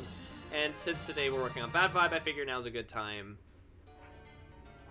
to answer questions about Bad Vibe. People have been asking plenty all night, but let's keep the questions going, because that's always fun. Whether it's a serious question, whether it's a silly question, I'd love to hear it.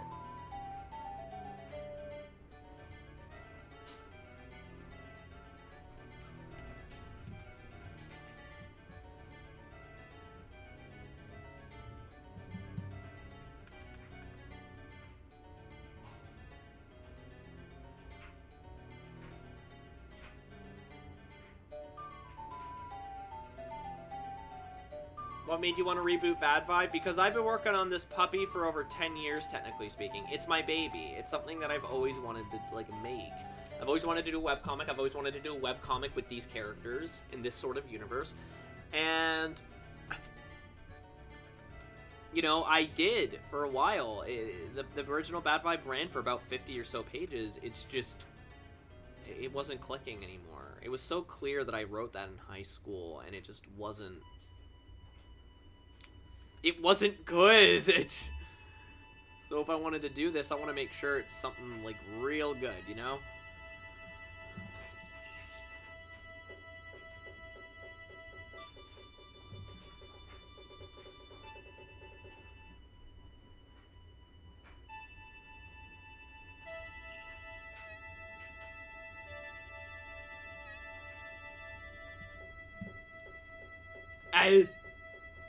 Hey!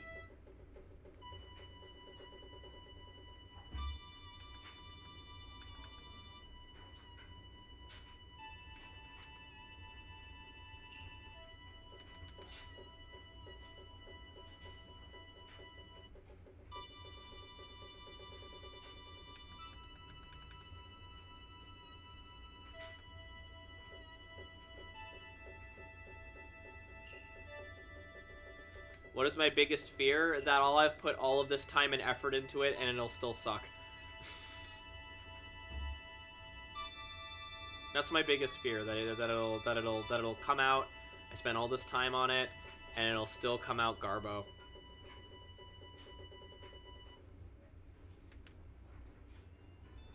Which is always a distinct possibility, that's the thing. No matter how hard you try, there's always a possibility of failure, and that's very scary to me. But it's also why I've spent so much time on it, both for good and for ill. It means that the reason why I spent so long on it is because I just wanted to make sure I had the right ideas, characters, designs, that sort of thing. But thank you very much for the host from Kaze. Hello, friend. If you want to mention other artists you like, feel free. Anyway, but that is indeed my greatest, biggest, fattest concern. Yes, Kaze. I knew Kaze was going to be a little late. But I mean, that's fine.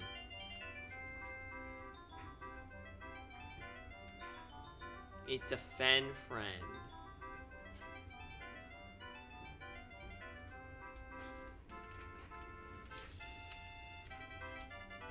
Hey guys, Squidward gaming. A little. A little, she says.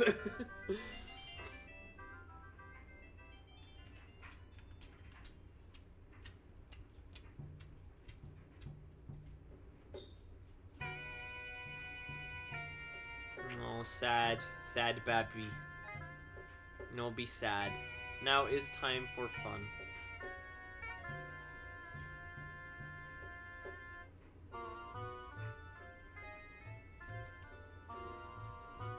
Oh no, Haru. Hi, T-Chap.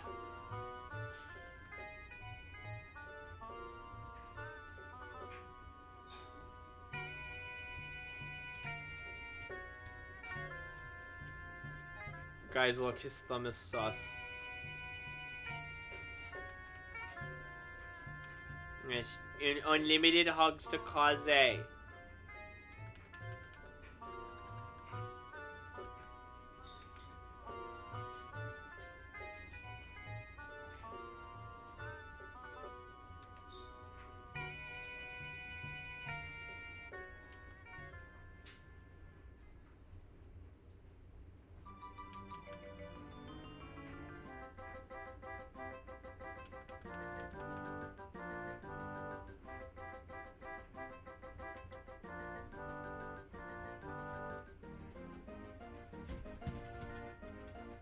sorry. Everyone smother Kaze with love. They need to be reminded that they're loved. The octopus will hug Kaze. Yes, so not only are you getting hugs, you're getting 8 for the price of 1. Because you deserve all of the hugs.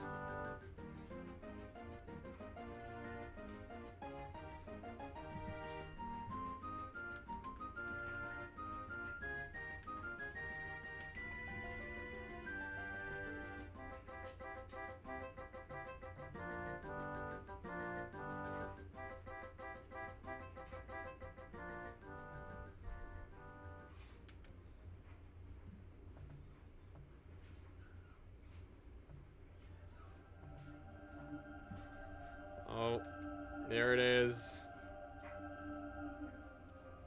The music.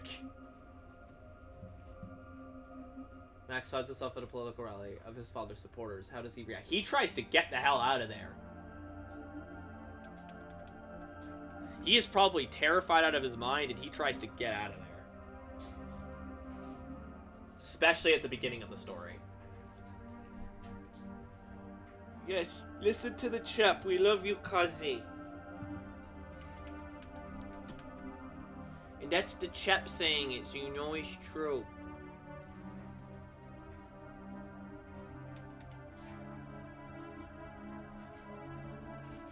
There's this one redo of this theme, and that I heard somebody do like a remix, I guess you could call it, or more like a cover. I don't know. Anyway, and I listened to it a lot in high school, and it is gorgeous, and beautiful, beautiful, beautiful, beautiful.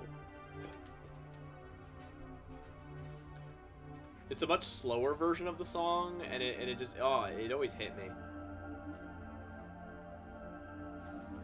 I wish I could find it again.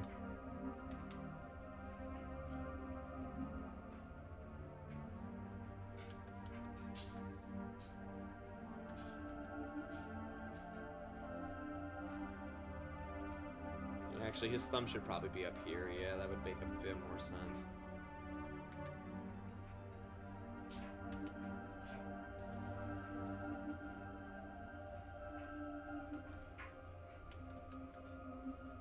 Wapter? No.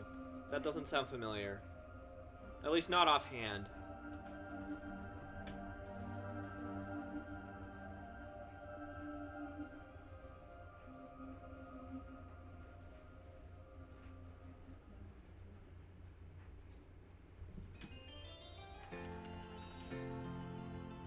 AMA.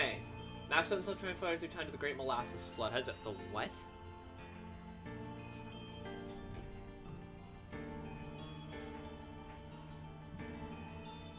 Also known as the Boston Molasses Disaster in 1918. Oh,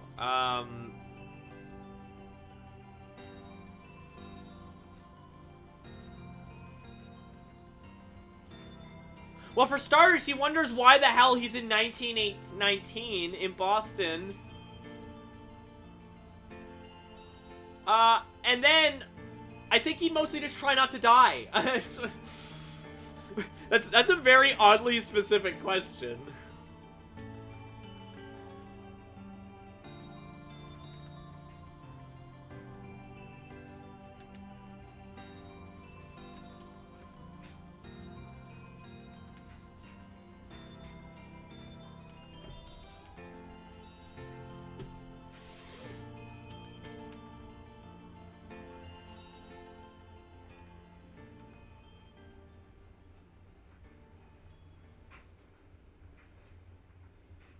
Does he eat the molasses? No. Probably not. He'd probably be too busy trying not to die. Steve might try and eat the molasses. I got it. I'll eat the molasses. I'm assuming he sounds like that. I don't know. I don't have a good voice for him yet. I don't have a good voice for any of these characters yet. I don't know. What does he look like he would sound like? What do you guys think? Who do you think would be a good voice for him?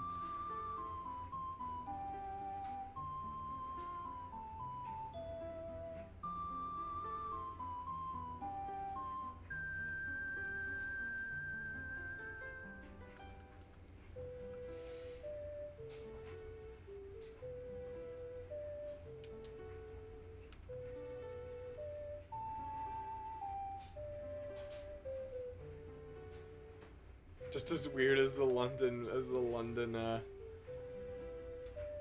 beer flood. Oh no, I actually know about that one. Squidward Gaming.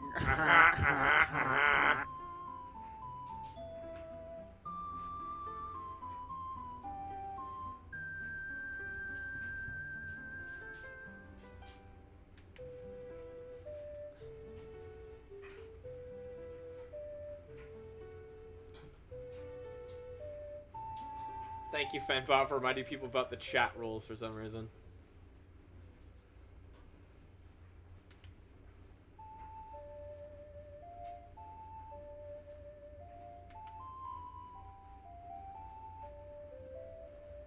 It sounded different.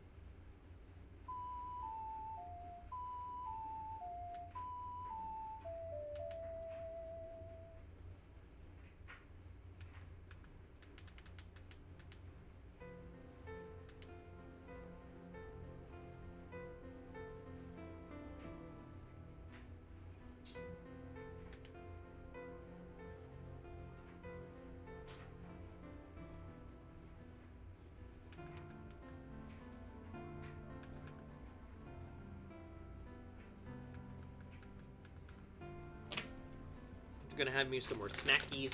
I actually haven't had dinner yet. I decided I was gonna do dinner late because I woke up late and I had quote unquote breakfast pretty late, so dinner's happening after the stream.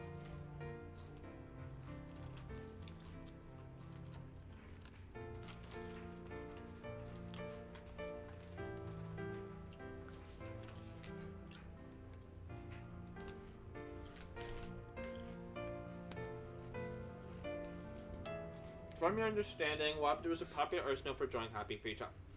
That's why I've never heard of him. I never liked Happy Tree Friends. That's why I never heard of him. Okay, fair enough.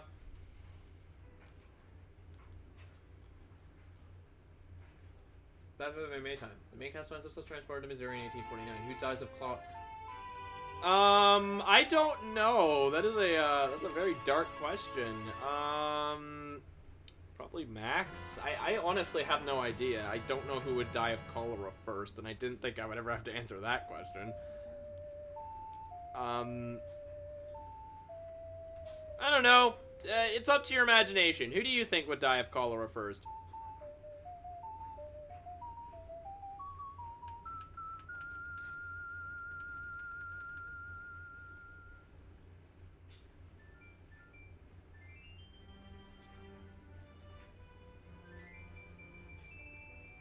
On the start of the he doesn't know why he's time traveling, and he's very terrified because he's in Normandy.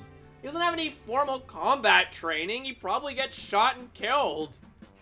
Why are y'all so obsessed with him dying all of a sudden? Is it like those Wario compilations?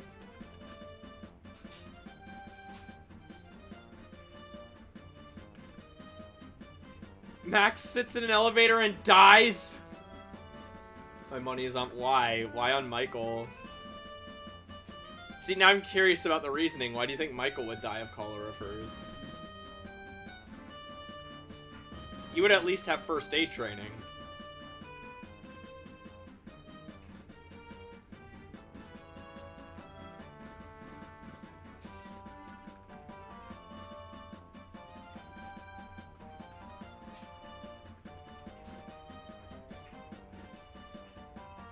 All of them, ironically. Now, why are you guys being so mean to my characters? That's my job.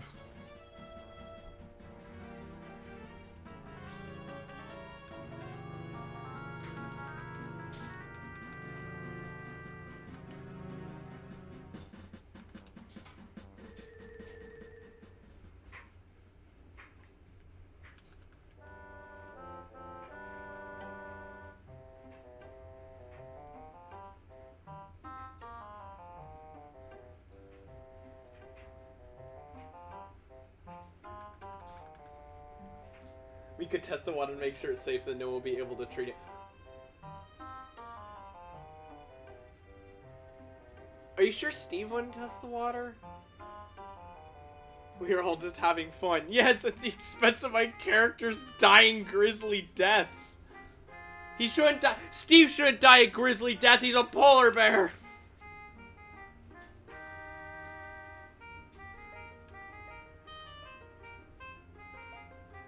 He would tell someone to translate the movie. Oh, right, I already read that. It's such a weird question. I don't know, honestly.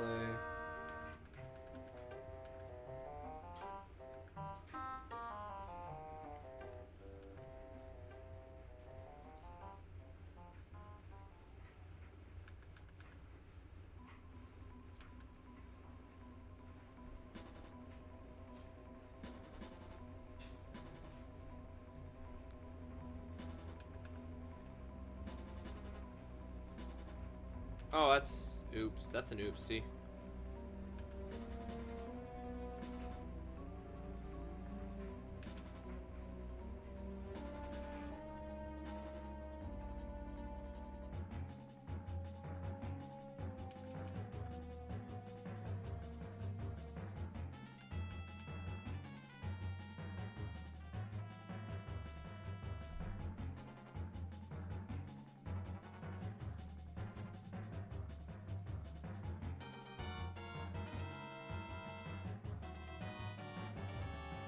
You know what? These questions, the main command does not transfer to Boston. Who survives the Molastica? You already asked me that.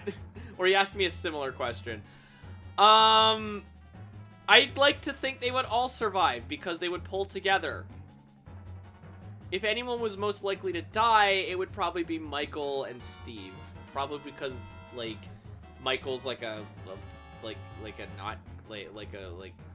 officer, or at least he's trained to be an officer, so you know, and unlike real life, he's not a bastard, so he would probably be trying to help people, and Steve would also be trying to help people because he's got that, he doesn't have a single evil bone in his body. I ran into real questions long ago. These questions, the answers to these questions are gonna show up on that Bad Vibe iceberg. Just watch, it's gonna show up someday. People are gonna have this stream, and they're going to be like, huh, that's very unusual, and they're gonna be like right smack dab in the middle. Yeah, that's right, they're only gonna be in the middle. Da, na, na, na, na.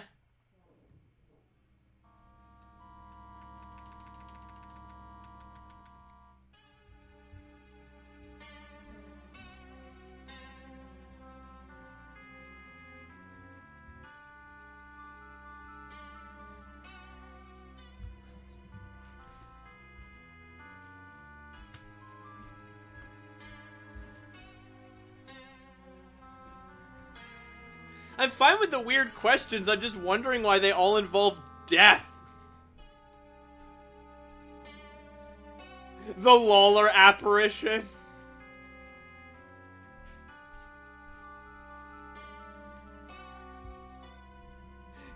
He comes to you in real life and he sucks your dick.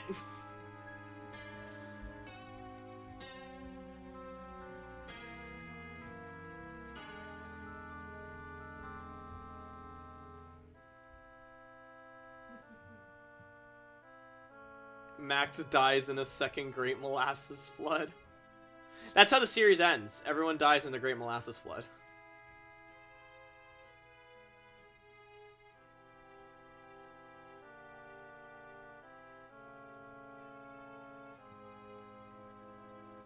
What's the weirdest question I've ever answered? I'm assuming you mean on stream, if case probably the last few ones asking about which of my characters would survive significant historical events.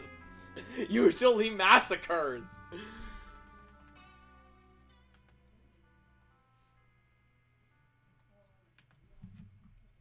I didn't think I would be answering these questions today, but here we are. Oh.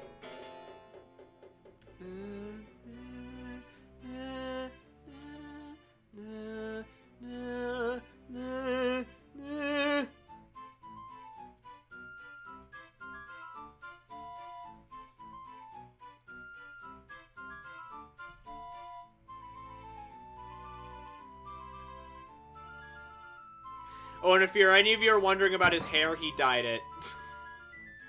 His natural hair color is the same as his eyebrows. Like his, I guess, extra fur color. It's black. Bad vibe low iceberg. It's all low. That would be one of the entries. It's bad vibe spelling, or a case. Heck, I was at a. Ooh, you're at a convention. What convention? Did you have a good time?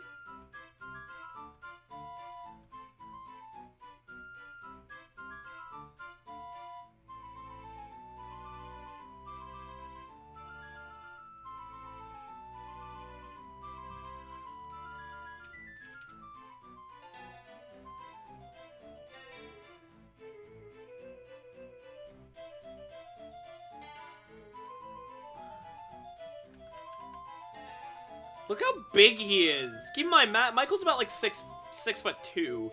Look how tall Steve is. GalaxyCon. It was fun, but now I have a headache. Aww. I'm sorry. Yeah, maybe go lie down or have some water.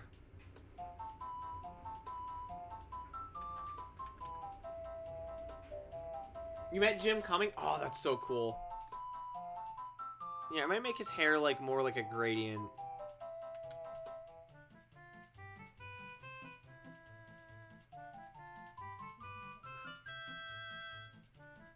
Yeah, just making it a little bit more like a gradient, I think makes it look a little bit better. Yeah, it actually makes it look a little bit more layered, too. A little bit softer. Blue hair is cool. I actually had blue hair once upon a time.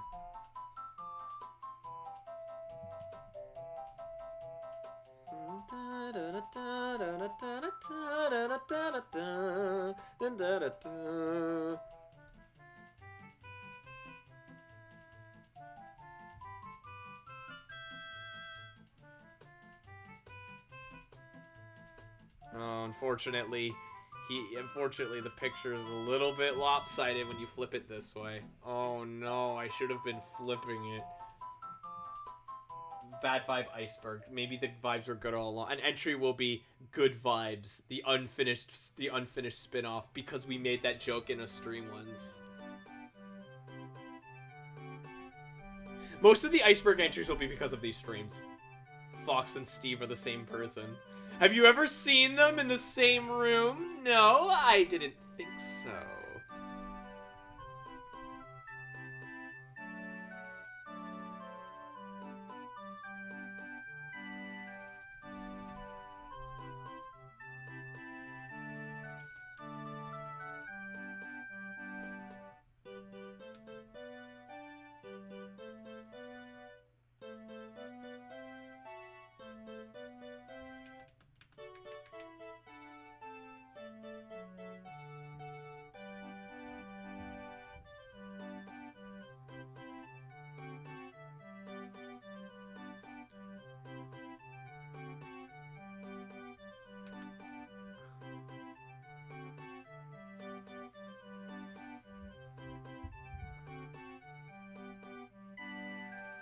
I like how I always establish where the shoulders are. Like, no, that doesn't make sense. Gaming.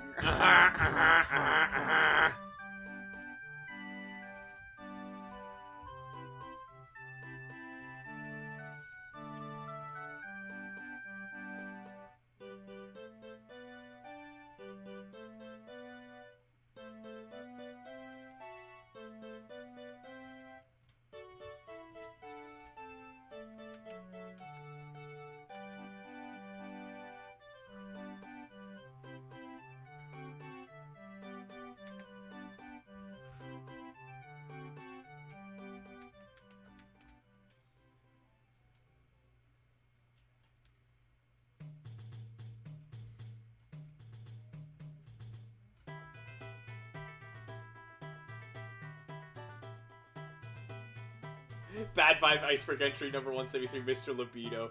There have been several sightings of the Yakuza character Mr. Libido throughout the Bad Vibe comic series. Many times in the background, a character who looks eerily similar to the pre-aforementioned Mr. Libido can be seen in the distance. However, in some shots, he looks somewhat different. Sometimes he is a human, and sometimes he is a vulture. I'm gonna do that now! I'm gonna put Mr. Libido in the comic.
Every issue of Bad Vibe, every copy of Bad Vibe issue 1 is personalized. Every download of the original Bad Vibe comic issue number 1 is personalized. Every single copy has something slightly different in it, meaning that everyone's experience of reading it will be slightly different.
The author is a gaslighter who targets comic readers. Hey, hey!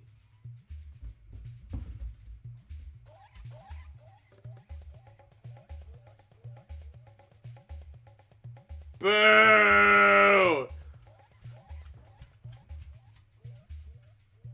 I am no gaslighter, good sir. At least I hope not.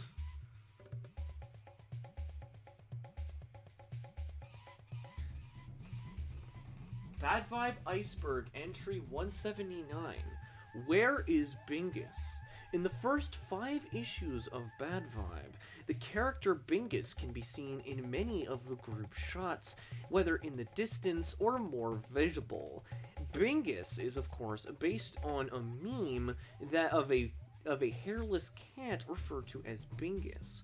While in these first 5 issues, Bingus appears fairly prominently, even if still a background element, suddenly he disappears, starting with issue 6, appearing less and less until by the end of the series, he had disappeared completely.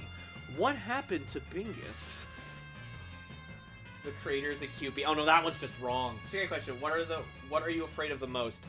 I don't know. There's a lot. I'm gonna head out with the rest of the thing. Okay, bye, Corgo.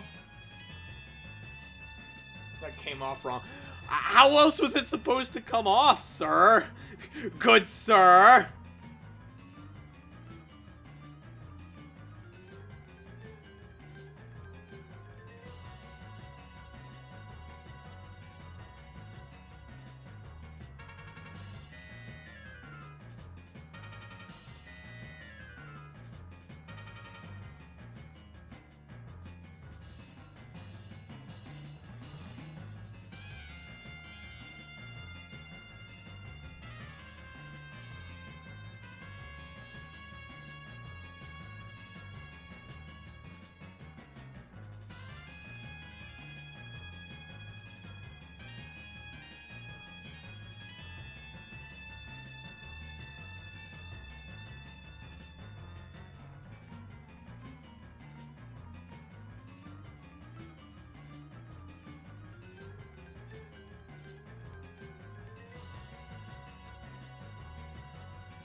Okay, I don't know why the song just suddenly ends.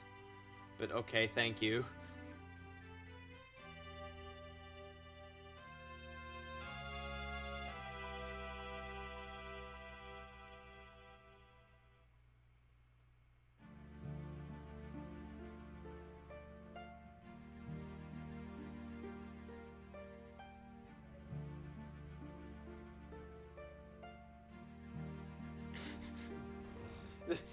towards the end of the iceberg. Entry number 236. The main 5 characters of Bad Vibe are all based off of 5 real-life orphans that the author met. I love those. I love like the when they get Squidward like super like gaming. conspiracy theory.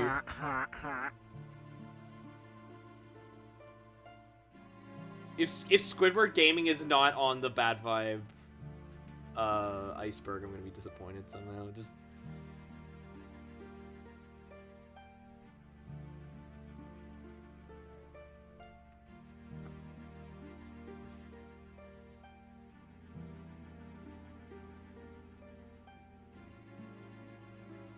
oh yeah, now you guys get to see the ultimate thickness of his rear end.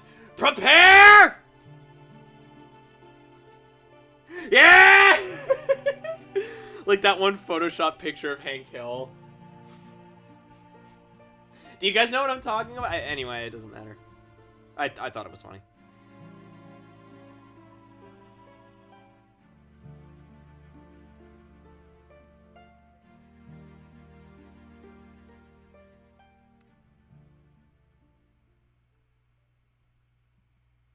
The butt.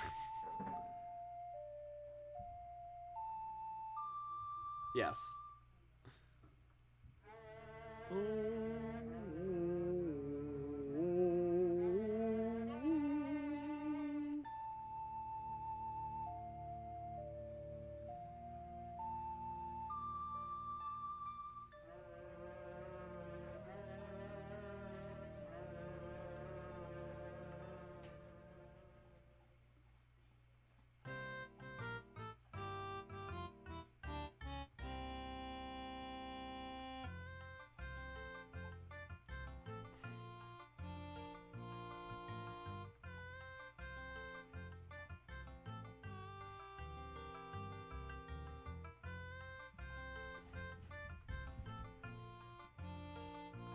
Colonel.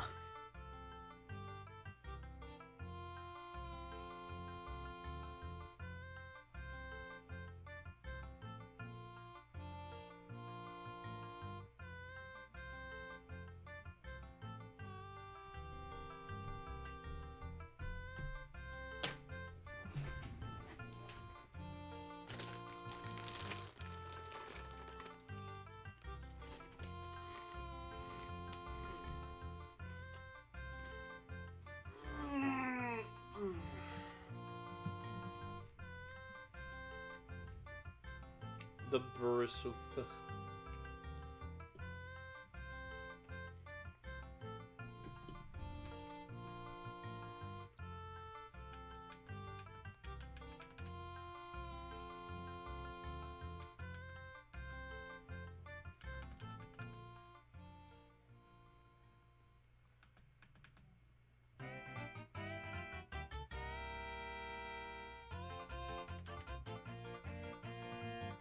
Actually, I'm gonna be right back. I'm gonna go get myself a drink of water and just give myself a minute to stretch.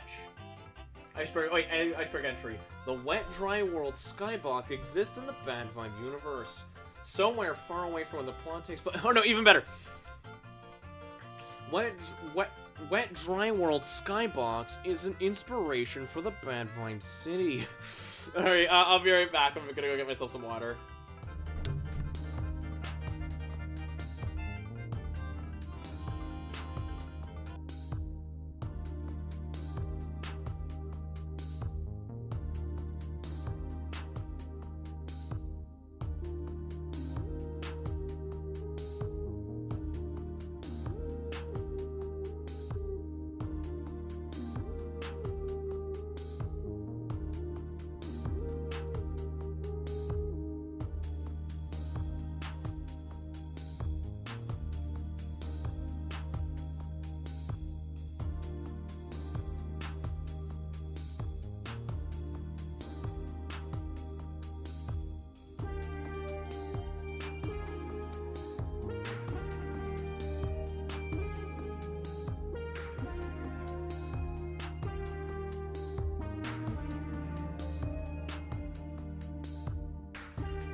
We're back! That's such a I literally just did an entire diatribe about the wet Skyworld box. And no one heard it. Oh, I'm so mad.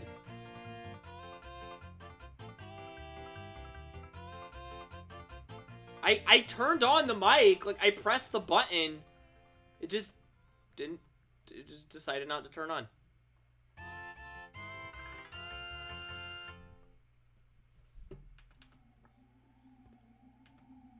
Oh yeah, the aliens.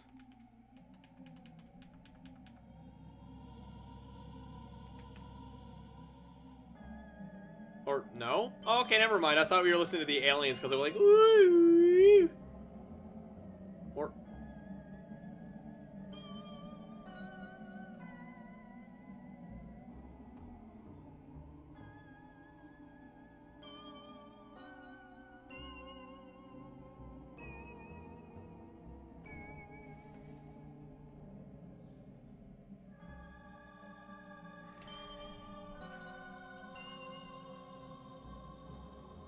Bad Vibe Iceberg, entry number 206. During a stream where the author and artist Dr. Josh Fox was designing characters, there was a brief period of time where she forgot to turn on her mic.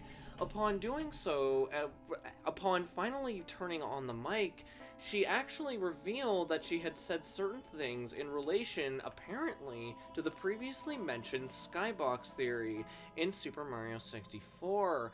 What did she reveal, and what other tantalizing details could she have brought up? Perhaps we shall never know. If you're curious, I basically said that, I basically did that voice and basically said that, the city in Bad Vibe, the fact that it has buildings means that it must be the same place. And that Mario exists in a post-apocalyptic Bad Vibe future. Someone's gonna say that that's canon now.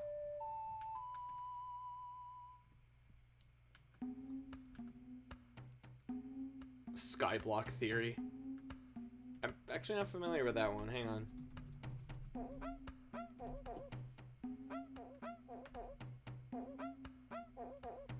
Yeah, I can't find anything about that, unfortunately.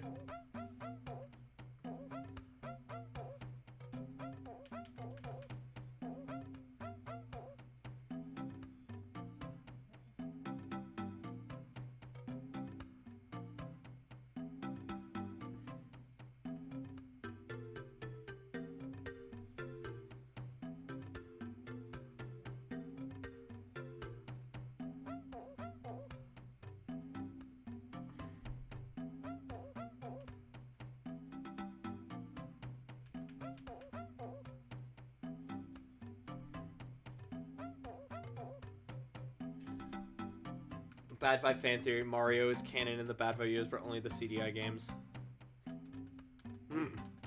You got me. The Philips CDI was considered the pinnacle of gaming, and every console afterwards is basically just a rip-off of the Philips CDI. You got me.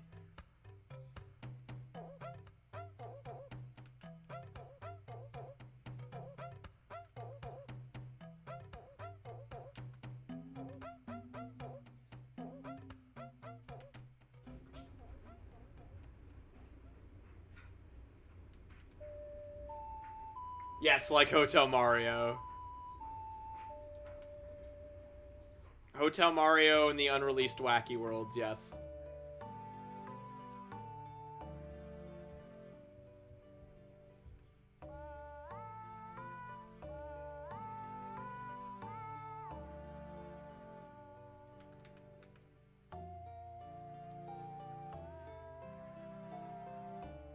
Every citizen is distributed a free copy of Link at the Faces of Evil by the government. Philips is one of the corporations that rules the world. Philips is the corporation that rules the world. Nothing can stop it.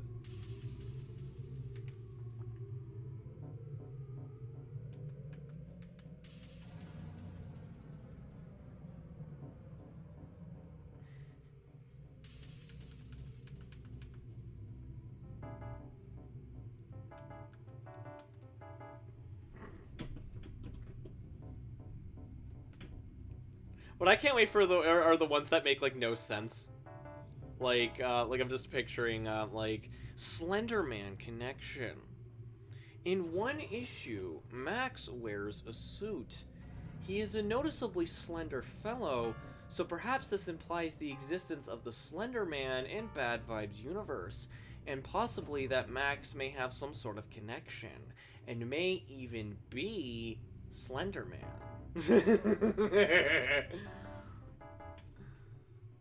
These are fun. Let's keep these going.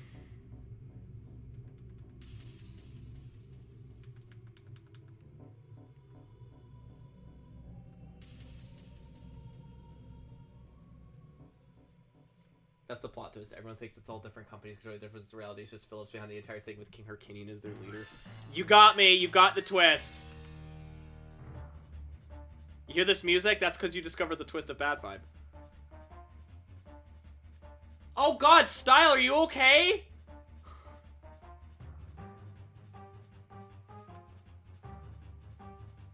Did you wash out your eye? Or too trumpety at, like... throw me an example.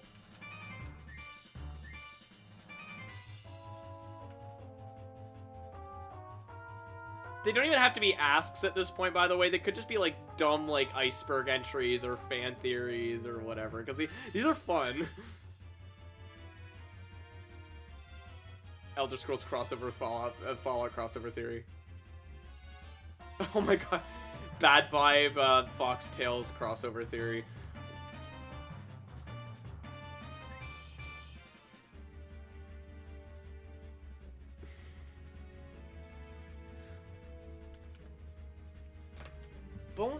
Both Bad Vibe and the author's original YouTube series, Fox Tales, have a very similar art style. While Fox Tales is clearly meant to be based on the real-life events of the author, one can't help but wonder why they present themselves as a fennec. Maybe this is meant to be a transmission from Bad Vibe's world that we are seeing. Perhaps Fox Tales is a real thing that happens in the Bad Vibe universe. If the series guys are not traction, are you prepared to get Trumpety fan art? Absolutely. I know that it's coming. If it does get traction, I know that it's coming.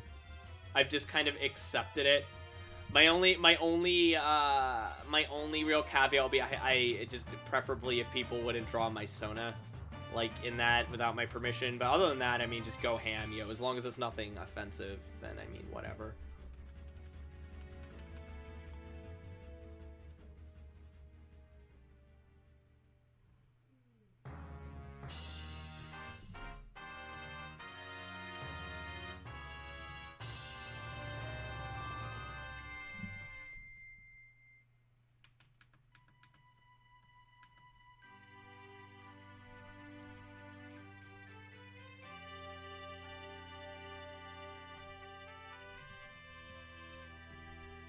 Zoom on the butt.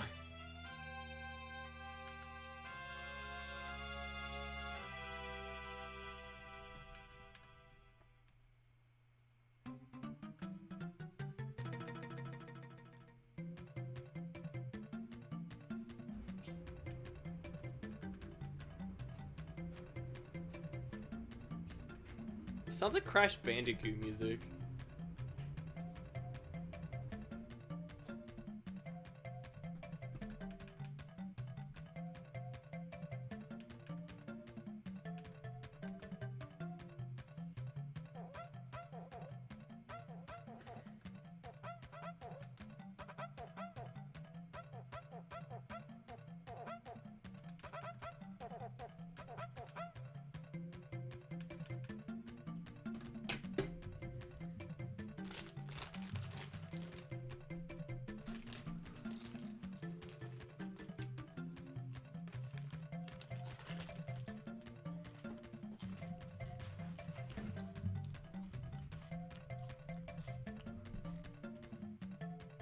Legitimate AMA this time. If you considered maybe having a few purchasable slots for background cameras during some crowded scenes, would be maybe 3 or 4 an issue at a time. Yeah, maybe. I've thought about it. I'm just not really sure how to go about implementing it, I guess.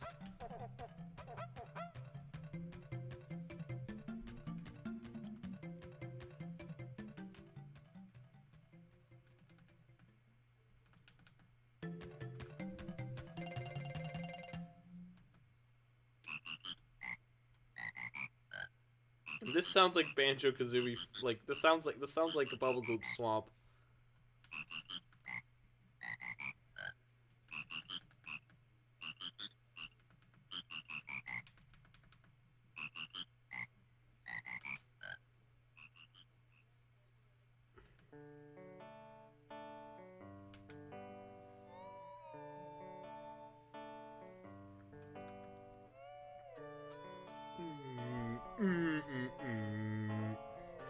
Obviously, it'd be something you'd want to limit. I imagine if you can get overwhelming, some people are like, put me in the thing, lol. Yes, that would be quite intimidating, I will freely admit.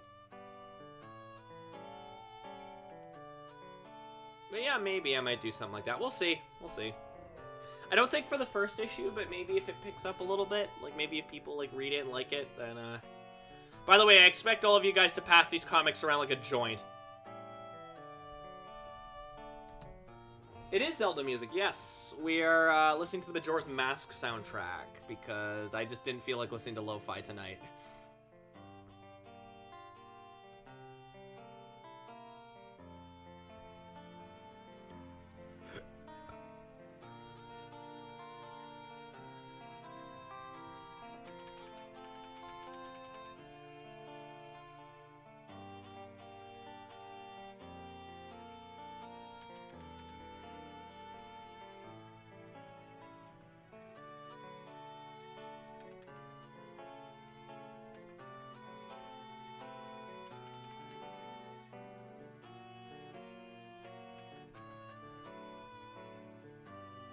Keep circulating the tapes.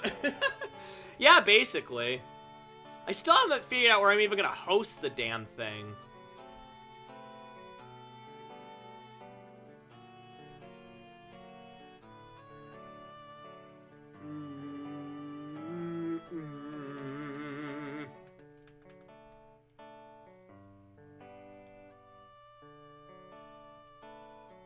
Yeah, keep the questions coming. Especially if they're bad vibe related. Even if they're joke questions, I would love to answer them. Like, I've been really enjoying these dumb, like iceberg things we've been doing, like these fan theories and whatnot. Steve, Coma theory. In issue 256,112, Steve is shown to have suffered a head injury and is said to be in a coma. Perhaps all the entire series is actually just in his head. I don't know if we'll ever get to that many issues, or B, if he'll ever have a head injury. I hope not. Gadzooks, I sure hope not. It's like this penis music. I say penis music, it's literally marching music.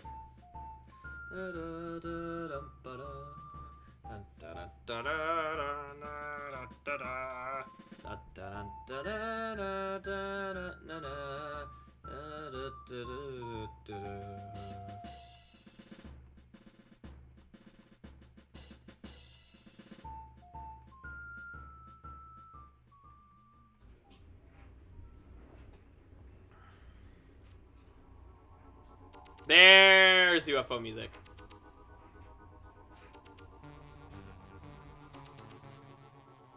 It's weird, like, classic Doctor Who music.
Bad Vibe Fan Theory, Max is cheating on Michael with the pickpocket.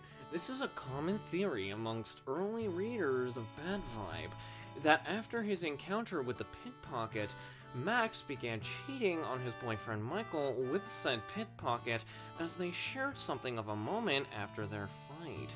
While it's never been flat out confirmed or stated by the author, something tells me that there's something more menacing going on about this otherwise seemingly perfect relationship. No.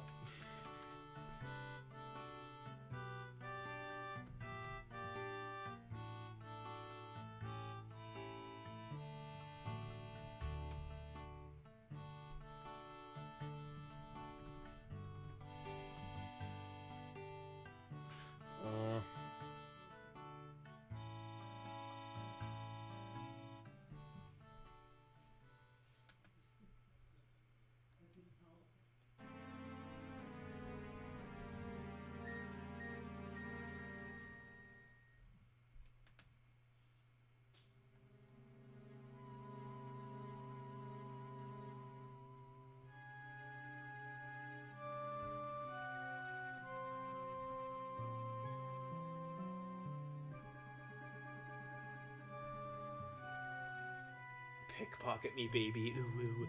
AMA time. What are some popular genres of music? Well, dance music, as per normal, is always popular. Things like synthwave sort of see a bit of a comeback. Beyond that, I don't know. Probably weird sort of... I imagine what's going to happen is that, like, as this happens a lot throughout history, is that some music genres are going to sort of collide and become one, and we may see some unexpected combinations. I don't want to give any kind of super, like, clear ideas what kind of music might be popular, because it could potentially date the piece. But music is popular. Wasn't that Mario 64?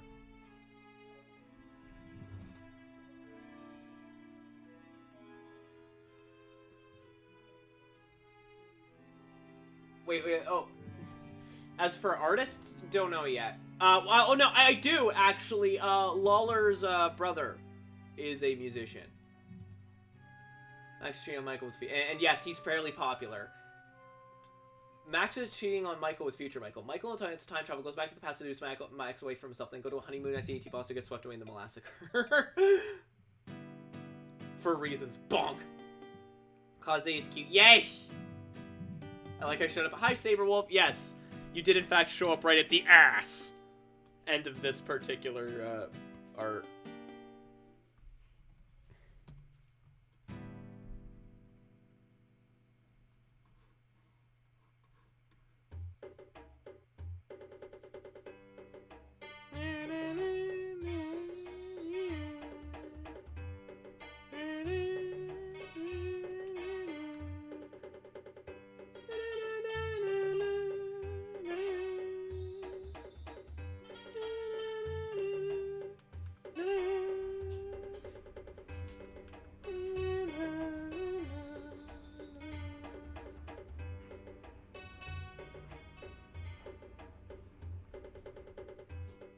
It actually feels like I put it too high, so let's there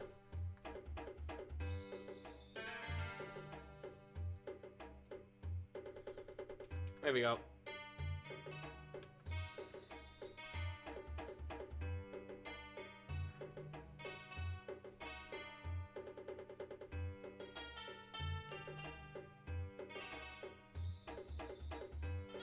Thank you, Saberwolf, for redeeming the stretch.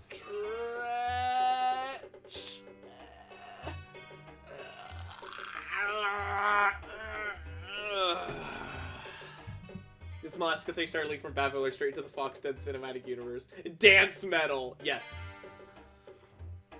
Max would be overwhelmed with two Michaels. Or similar thing. Michael is a time traveler. This fat butt. This theory posits that the reason why Michael stays around is that he's actually a time traveler who went back in time in order to prevent the corporations from keeping control of the world while he was still around. While there isn't much evidence to suggest this, many people have thought his somewhat stern and serious nature comes from him coming from an apocalyptic timeline.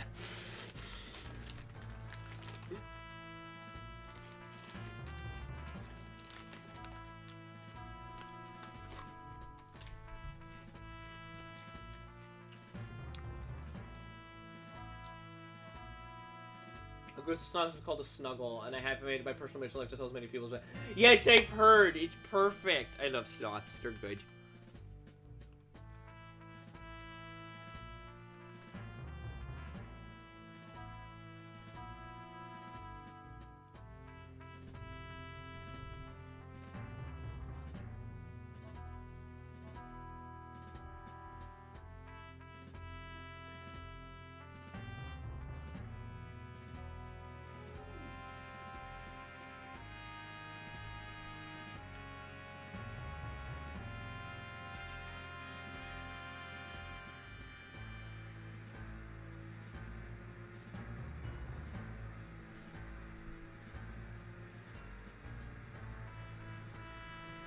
Ah, jeez.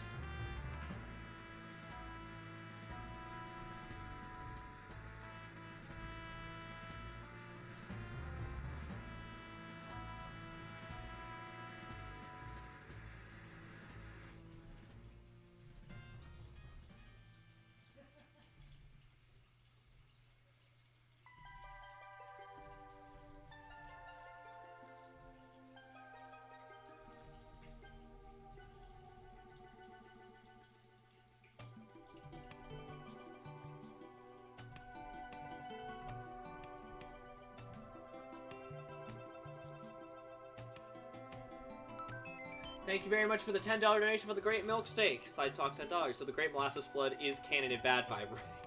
Well, I guess, sure. You sure are great at drawing butts. That's kind of awkward. I mean, I'm awkward. I mean, doom. But yes, Saber, I did actually know this thing about the sloths. You're called a snuggle, which makes me very happy.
Oh god, I almost wrote alt history in the chat. Oh no!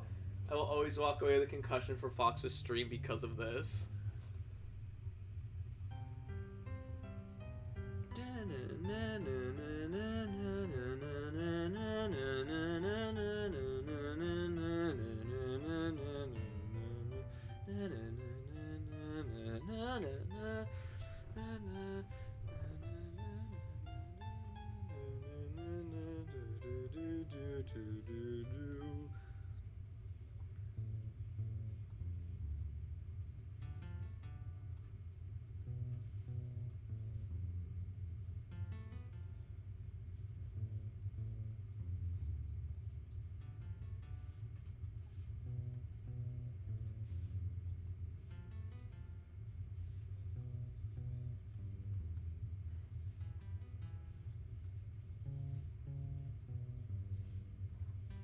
I'm actually gonna give them little outlines because they're a little bit hard to make out against the background. Steve is the same height. Oh, damn, you're 6'5"? You're quite tall. Almost. You were talking about Argentina. I didn't even see that. I'm convinced that I'm the shortest one in this community. All you tall people, my average ass over here breaking my neck to look at y'all. I mean, I'm average height.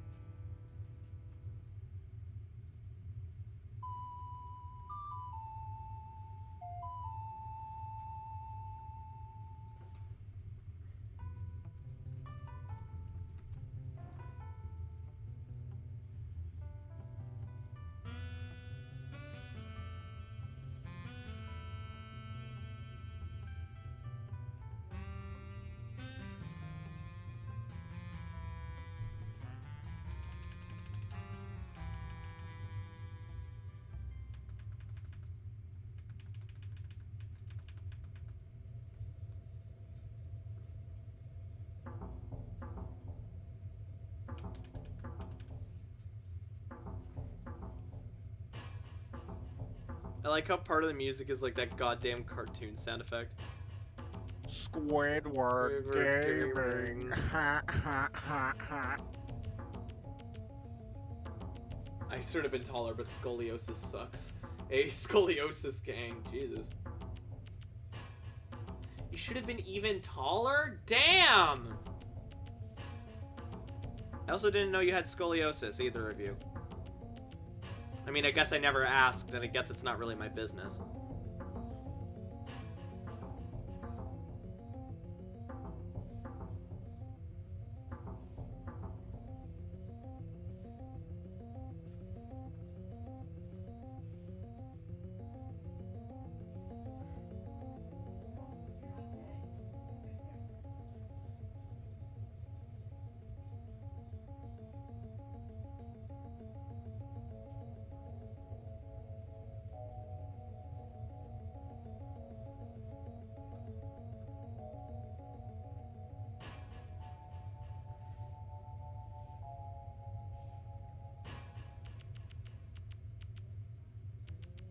Max is a precious being. He is, though. That's not even a theory. That's just a fact. Have you seen how small he is?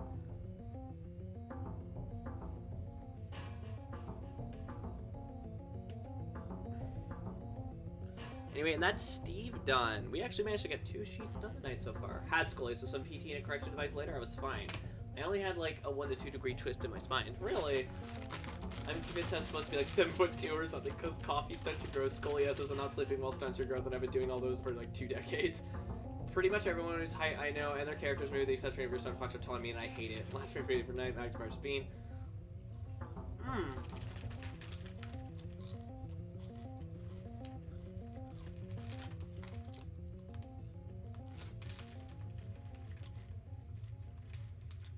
Have me some chippies.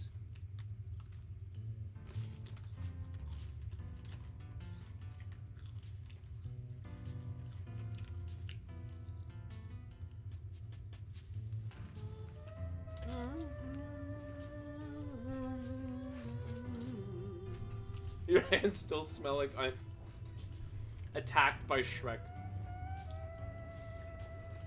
Though I do like that. Fancy for the night. Max is a precious bean. I'm just imagining that's like the final entry in the iceberg. While it is highly contested by much of the fandom, and definitely considered to be a very disturbing if the implications do indeed prove to be true, it has often been stated, potentially at times even by the author herself, that Max is in fact a precious being.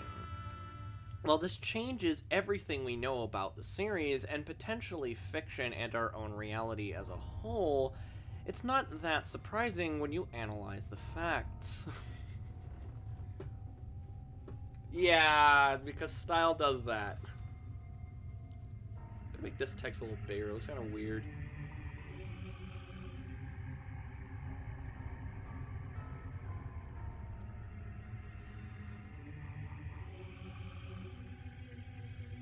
What the? Huh? Oh!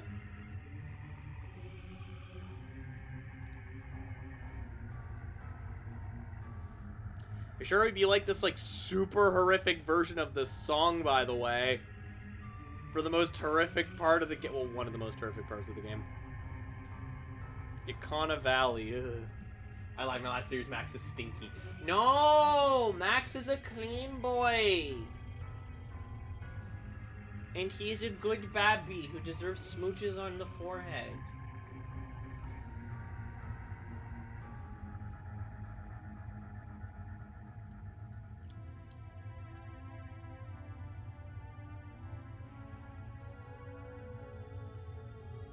I would give him hugs if I gave. Yes, he would. Yes, yes. If we give him permission, he would like the hugs. Let's start one more character tonight, and then we'll wrap up.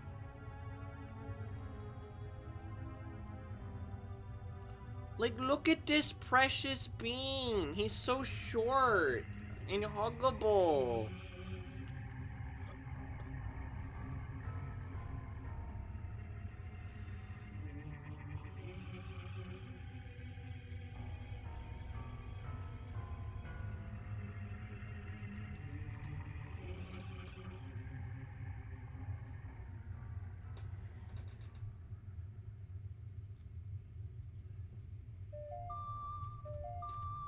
Oh, hey, there's a glass in my toe. Ow! Get that out of there! He's so short, me, who's still shorter than Max. Upside down face. Yeah, but, like, look, he hangs out with big people. Yes, he is, in fact, naked here. That is a shock, I know.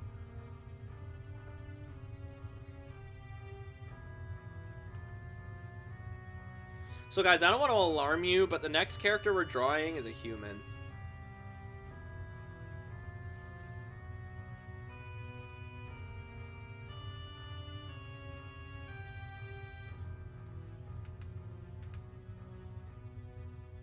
What? Hydrate? Thank you.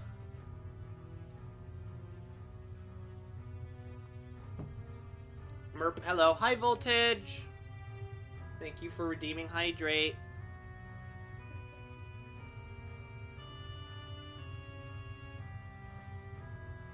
A human? Gross. Don't be mean to Lostman. He's right there.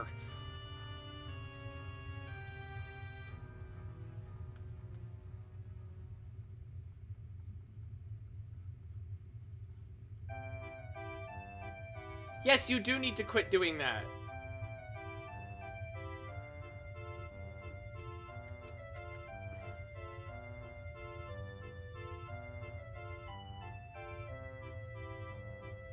I am okay, oh no, human boo. I'm pretty alright, Voltage. Can't complain too much. And hey, don't be mean to Val, she's one of the main characters.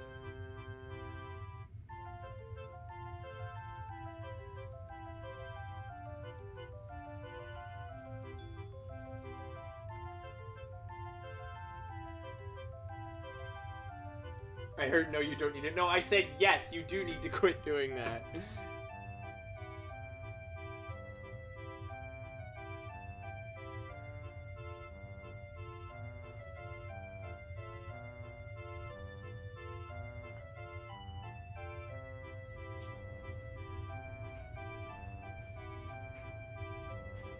Is it? Yeah, there's humans all over the place in Bad Vibe.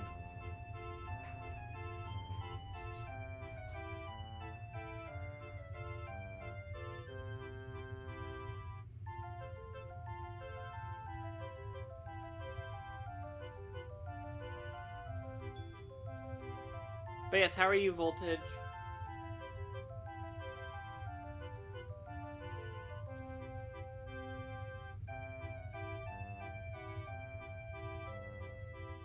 And we have yet another misspelling of the name Bad Vibe. All caps, all caps on one word.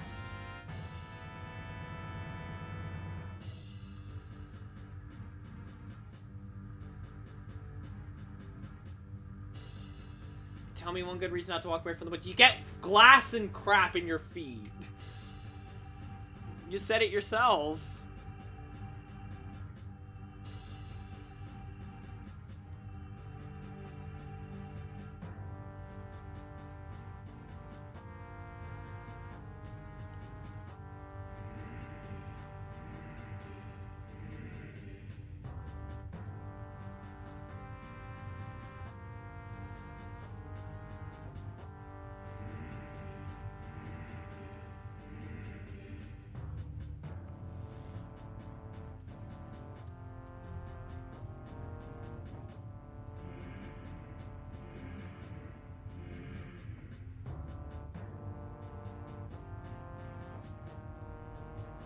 Without being pretty much the only human to make cast characters, is just a grittier Animal Crossing.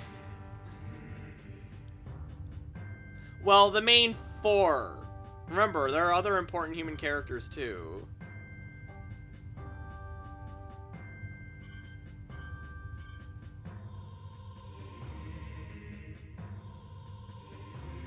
That's what I meant, yeah.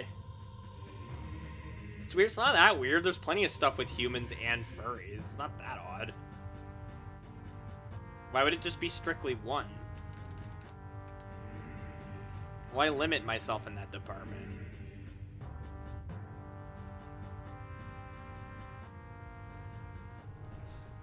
For me, I'm doing good. I've not been that hungry as of recently, to be honest with you. Really?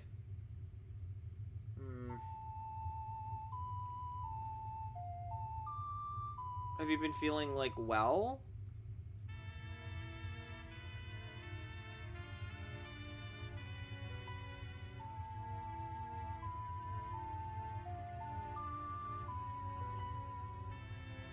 Because Anarchy Gerbil said so. Alright, good night, Milksteak. Thanks for all the questions, even if half of them were oddly specific and related to a specific molasses incident.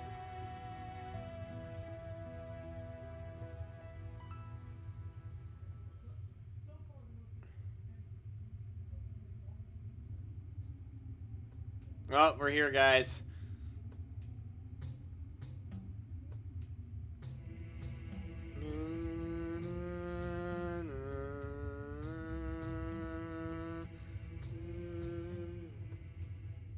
Yes, it is a cult. That's cool, I won't judge you. It's out loud.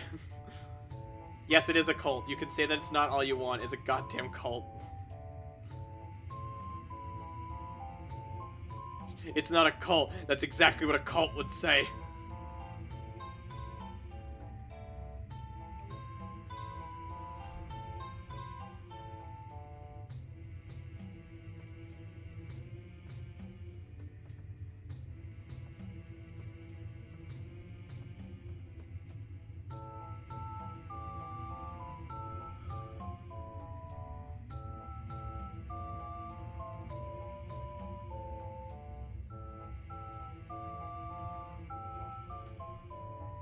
How is it a cult? Because, like, you just came in explaining it to me with all of your friends and whatnot. You're saying things like, the Anarchy Gerbil knows all. It's a freaking cult, man. I don't know what of! Except for, I guess, the Anarchy Gerbil, but...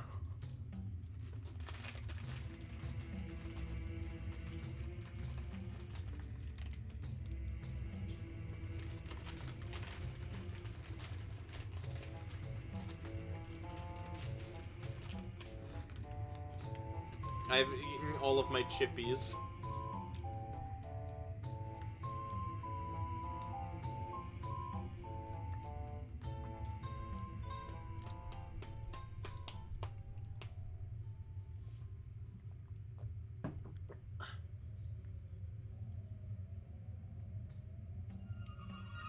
And here it is upside down. Cults are organized, though. That is specifically against Anarchy Gerbil. I don't know, man. This also... Again, that sounds like something a cult would say.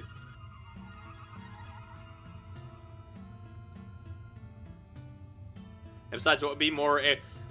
what would be more chaotic than an entity of absolute chaos having an organized group? It just doesn't make any sense. See what I mean? That'd be pretty chaotic to me.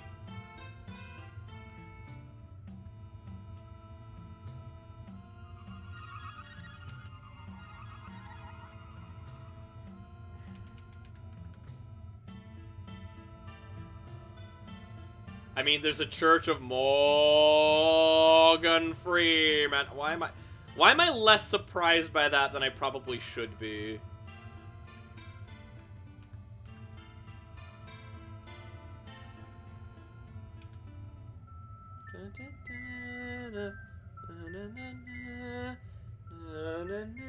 Whack! Oh, you still sick, Bonzi?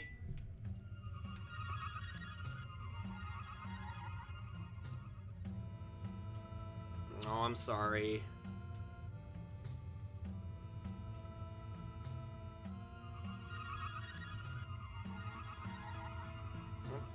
really think we... Well, I mean, I would at the very least like to have it so that's, like, there.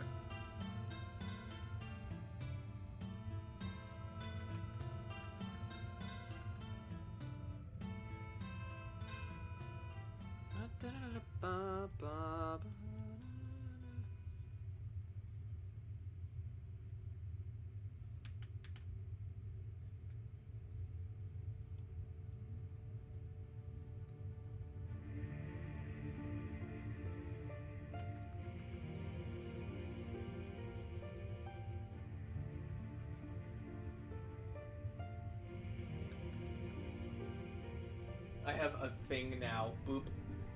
8-bit said if, and that noodle monster got the flying spaghetti monster, and the bench church. Morgan Freeman is Morgan Freeman. If he wants a church, he just has to narrate it into existence. Yeah, fair enough. Like a Twinkie. Like a Twinkie. I can't do the Morgan Freeman voice, but you know.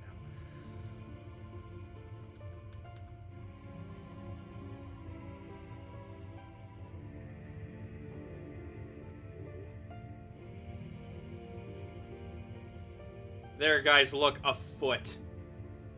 Are y'all happy now?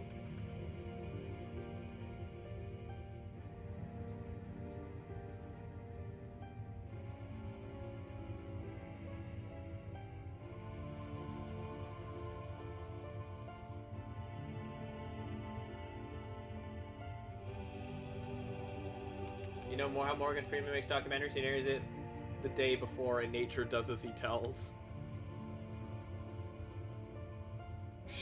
You know what? I believe it.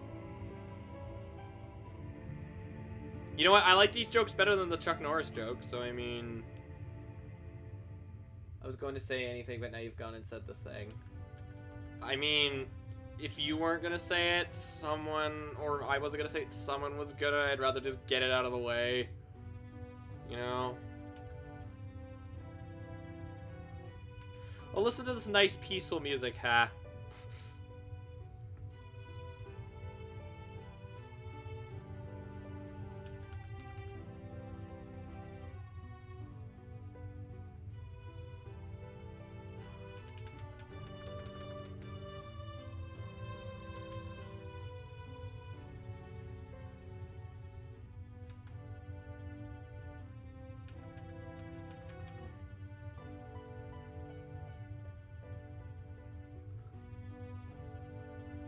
You know, like in the early to mid 2000s and a bit of the 2010s, how like, or actually it was like a late 2000s thing where everyone was making like gags about like Chuck Norris, like the sun gets up because Chuck Norris wills it and things like that. Like he's so badass, you know.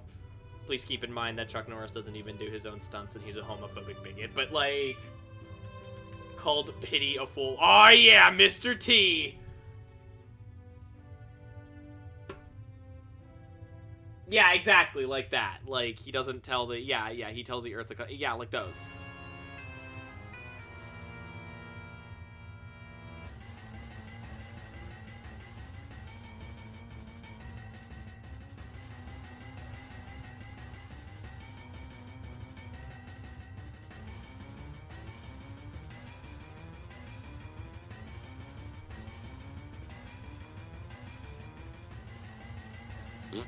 I'm not using a mouse. And if you get that button anywhere near my tablet, you're paying for the replacement.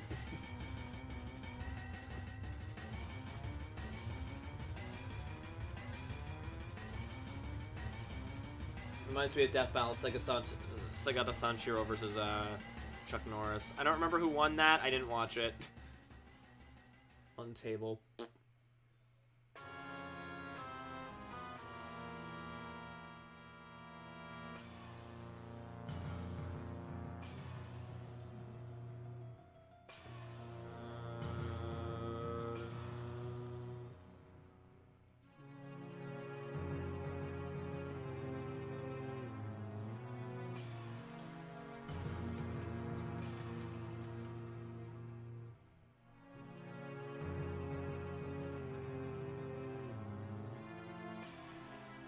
Yes, he is.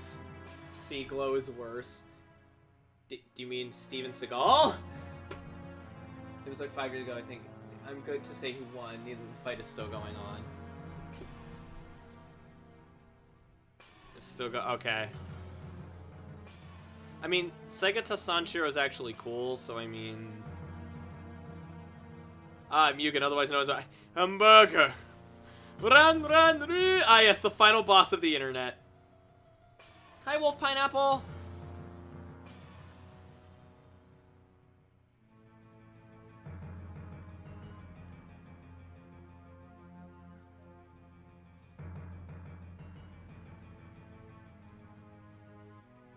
What's up, Bonzi? I mean, yeah, Steven Seagal does suck.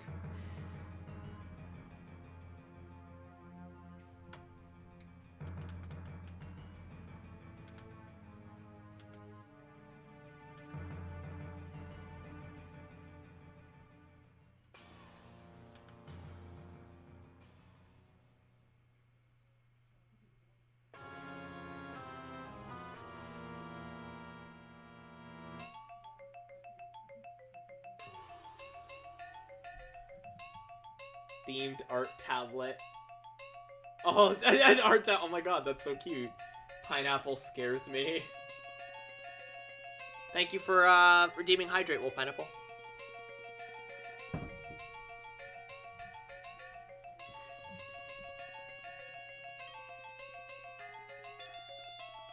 You install it and it immediately just installs all Bonzi software on your computer. Ooh, woo.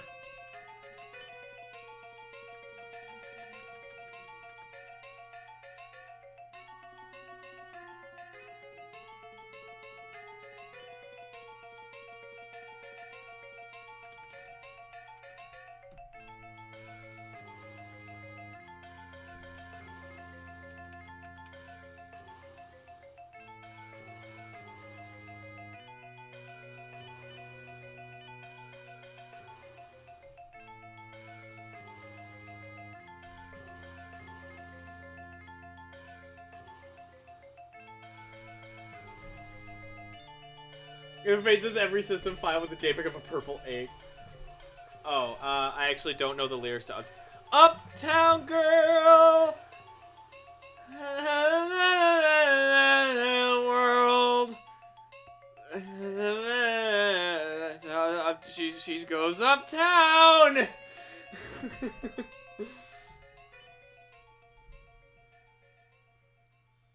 Isn't it a piece of glass? I'll actually start going in there.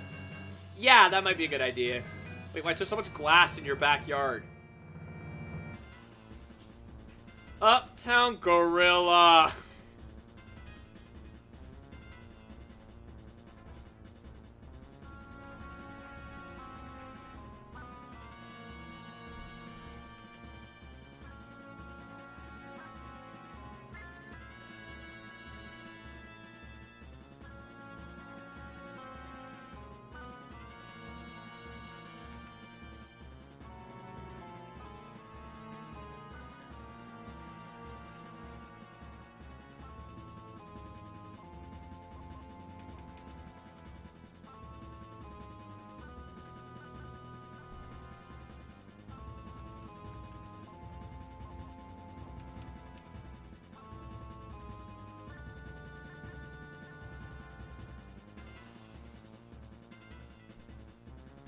And a bunch of hot tubs, oddly enough. Because the people who lived here had us like 3 meth labs. Oh, what? What?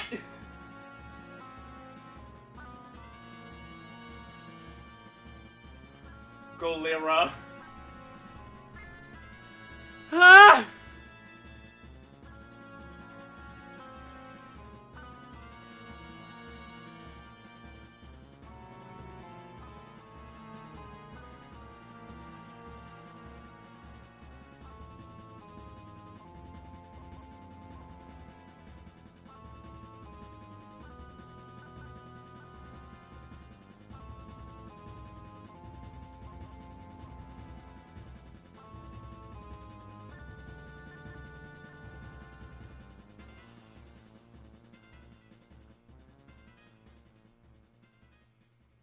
So literally every time it rains, we face. That's actually insane. What? Where do you live?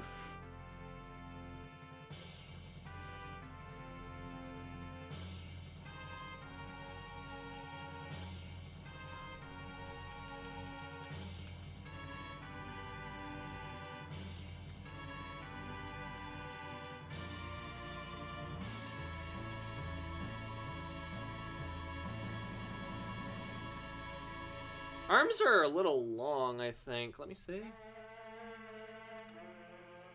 No, actually, they look about right, although I think...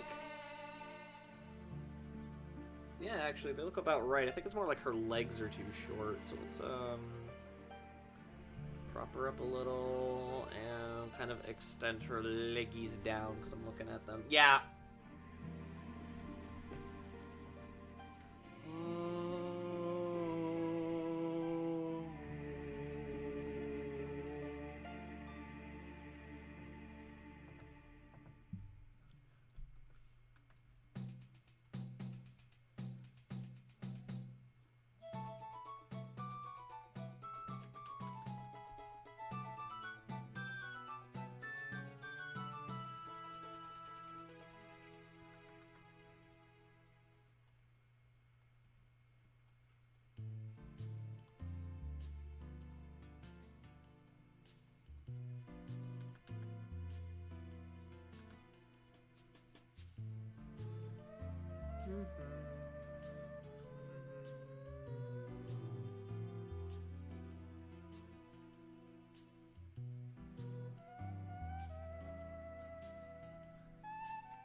Error bonds by WC stop working. Please insert one food.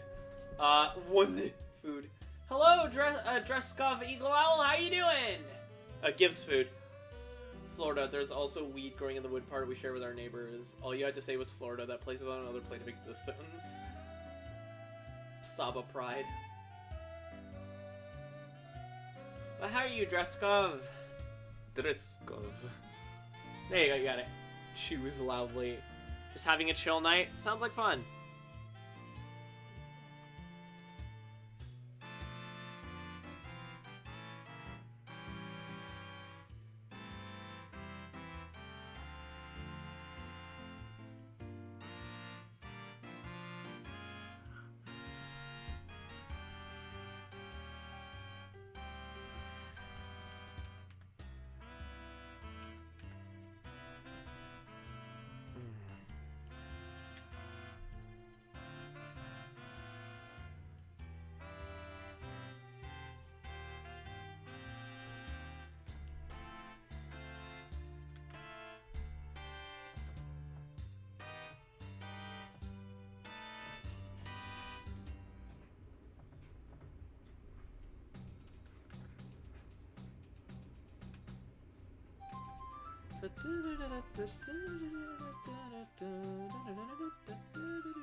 Want a pet axolotl.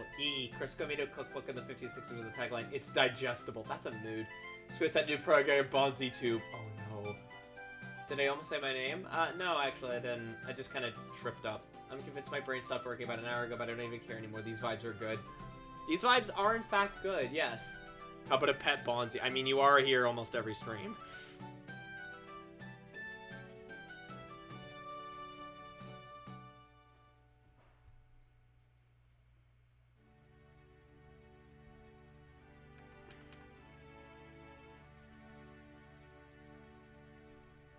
I'm the local pet. Oh. Oh no.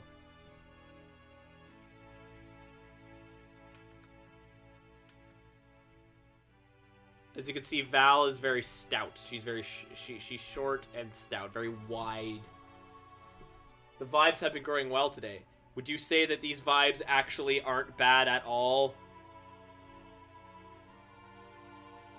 As you can see, she's actually quite stout. Nah,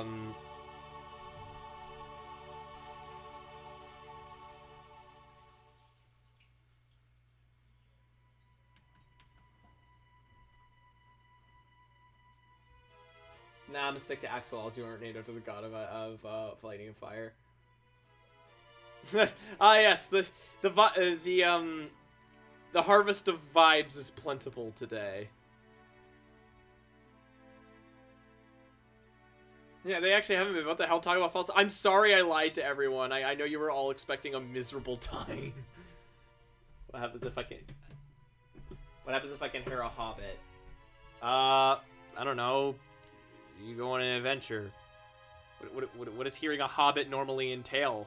You guys tell me. I've never heard a hobbit in my life, other than, like, you know, in fiction.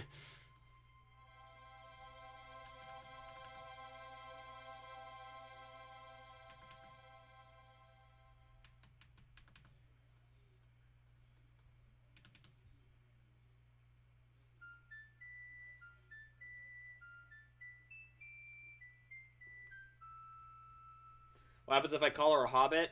I don't think she'd appreciate that.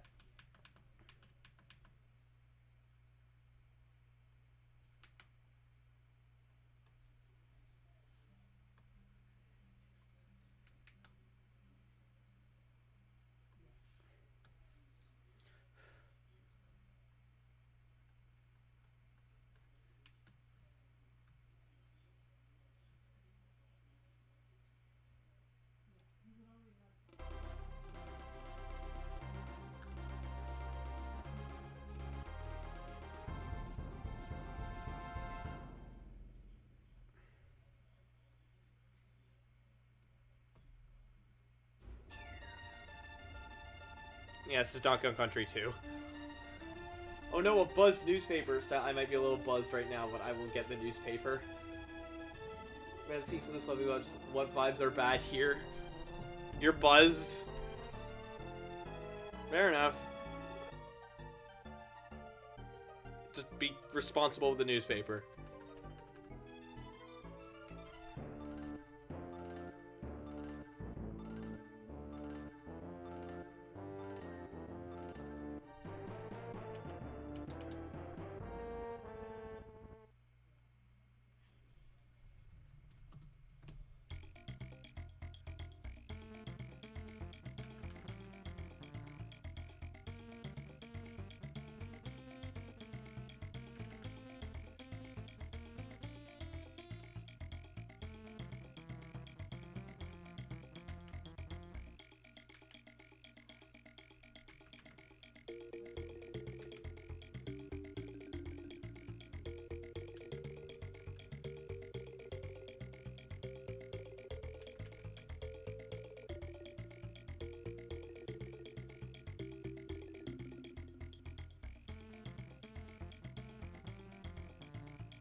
Don't judge me, I need it after all the crap I've been. I'm not judging you!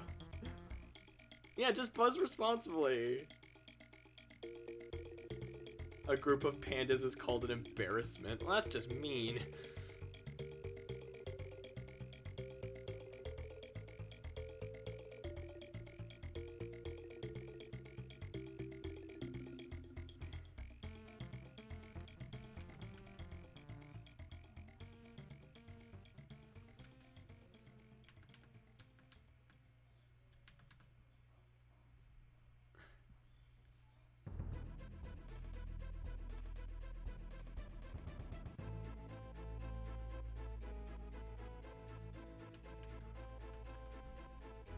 I know, sorry. Don't be sorry, just be buzzed.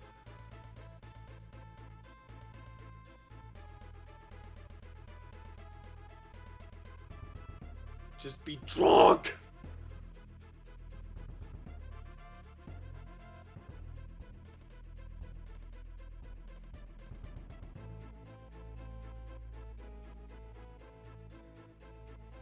Okay, good night, Bonzi.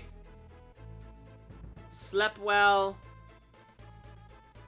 Cauldron of bats.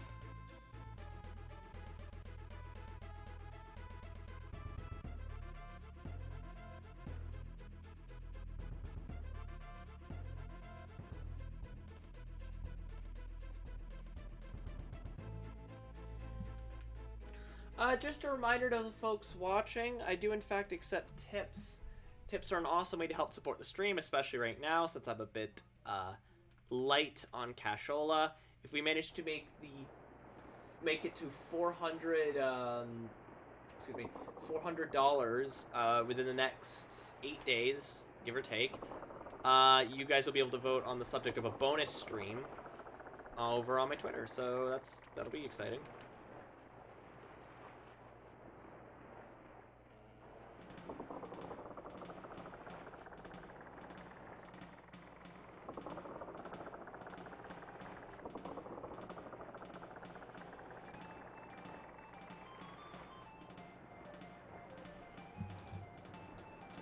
What if I actively try to destroy Fenbot, then I will actively attempt to destroy you. Names of alcoholic drinks in Bad Vibe. The same as our world. Nothing too crazy there, I'm afraid.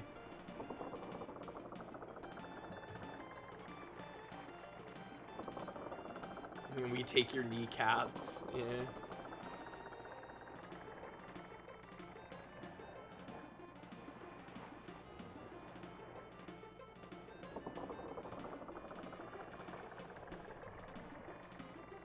Only fun Finnick boy. Yes, he is Babby.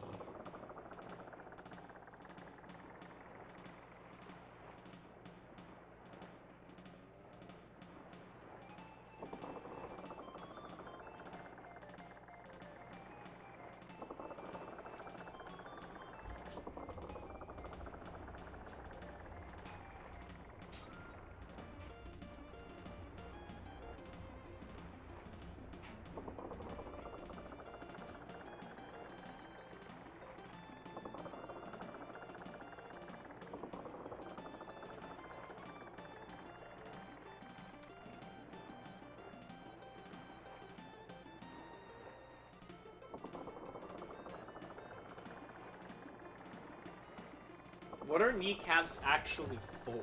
Breaking, in this case. I imagine protecting the actual knee joint. Does Robert Evans exist in the Bad Vibe? Robert Evans.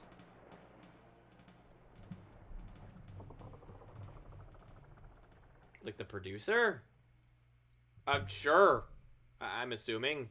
I imagine. Yeah, I don't see why he wouldn't.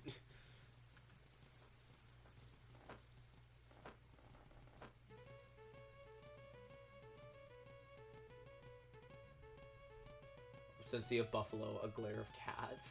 The patella, aka the kneecap, protects your joint and content. Okay, so yeah, I was right. It's for protecting like the knee joint ligaments. Okay.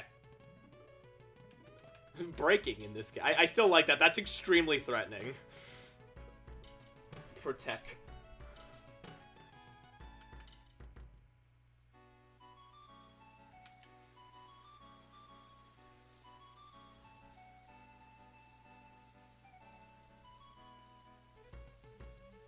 I didn't know the patella and the kneecap were the same thing. Yes! Attack. Oh no! But yes, they are in fact the same thing.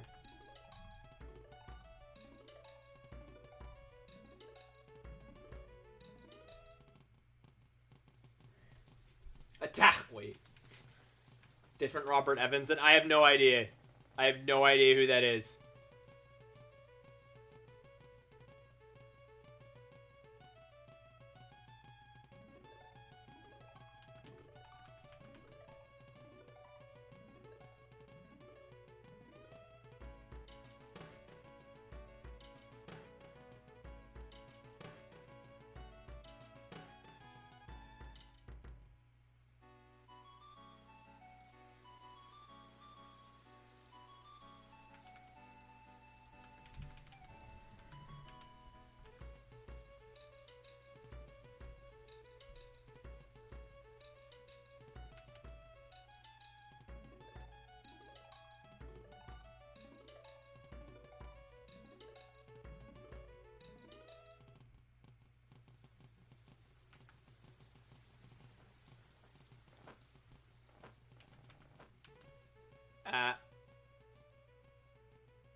A business of ferrets, which I love that. Thank you for reminding me to hydrate, Saberwolf.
Imagine ferrets in tiny suits, flamboyance of flamingos. I mean, yeah, that image lives rent-free in my head.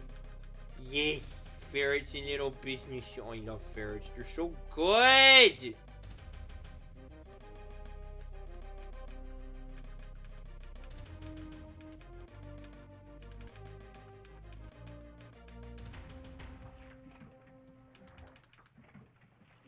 I had a teacher and just a life-size flamingo statue you put in the classroom. He also dressed one up for Halloween. I love that. That is great. There is a, it's not a flamingo or anything, but there's an orthopedics, like, or not orthopedics, chiropractors near where we live. I mean, near, it's more like 10 or so minutes away. But anyway, and, they have this model skeleton that they stick on their roof, and they'll change what it's wearing depending on the time of year.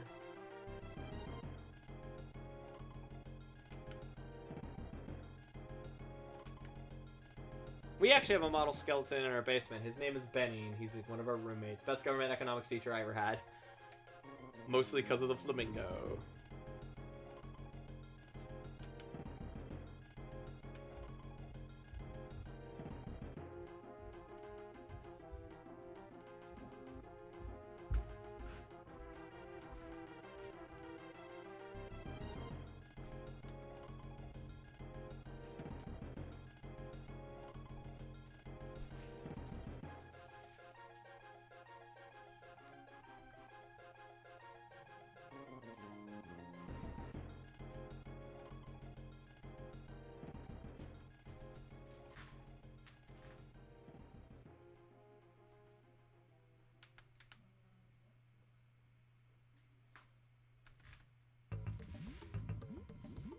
I mean, what household is completely without its own life-size, completely anatomically accurate model skeleton? I mean, anatomically accurate? That's debatable. Actually, where is Benny right now? Oh, he's behind me. Hi, Benny! He's actually guarding my wig. Well, skeletons are extremely difficult to get legally. I would imagine. Mostly because he was a nerd who loved philosophy and mythology like me. Saber. I like when somebody just, like, says and just is disappointed with just someone's, like, name. I don't know why, but that's, like, endlessly funny to me.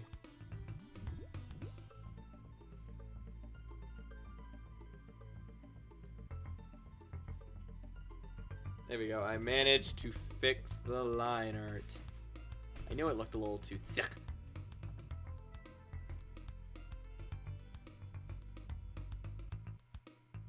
So do you guys want to know why I was late getting ready today? Cause it's really silly. It's like I shouldn't have gotten late.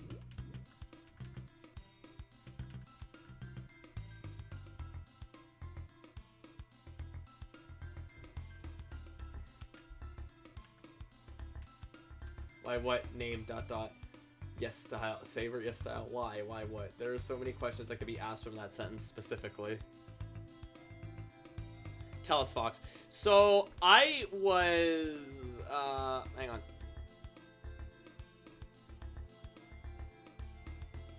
Drawing this. I was designing a pony Sona, and it took me so long to get the look right that I lost track of time. Anyway, this is a thunder of hippopotamuses. I love that. Teach up with the ooh, you freaking brony. I mean, to be fair, I'm no better. Anyway, this is Fluffy Sketch. You could just call her Dr. Josh Fox. I just wanted a pony name. She is a horse. This is a perfect reason to be late. Don't even be sad. We'll look at Fluffy Sketch a bit more before I wrap up tonight. I want to at least get the line worked on Val done here tonight.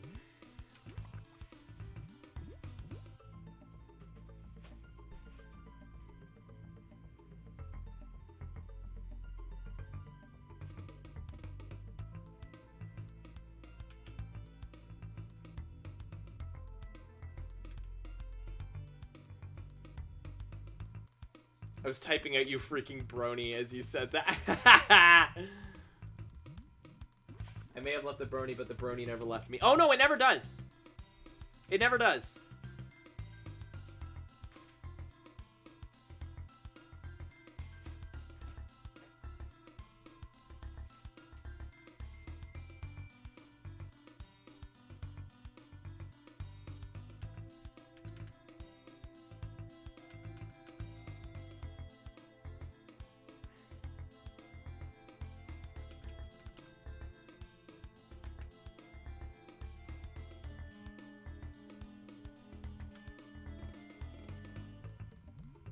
It's like the Hotel California. You can check it anytime, but you can never leave. A conspiracy of lemurs.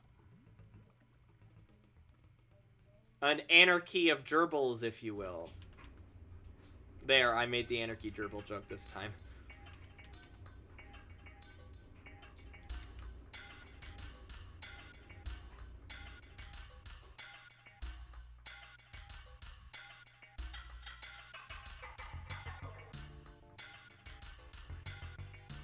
Mickey Mouse originally was supposed to be more ridiculous change if you saw the scene pretentious for a cartoon. Yes, and there is actually a character named Mortimer specifically for that reason. I should mention that the name Mickey is attributed to a few people, though the one I choose to believe is that it was actually Lillian Disney who came up with the name. Just because, I don't know, there's something that just sounds nice about that. Another one says it was a Bioworks. Another one says it was Walt himself. I don't know. I like the idea that it was Lillian Disney. A clan of gerbil. I figured it was a clan or something like that. Like a clan, a group, you know. I didn't actually think it was an anarchy of gerbils. Though that would have been amazing. Yes, a clan.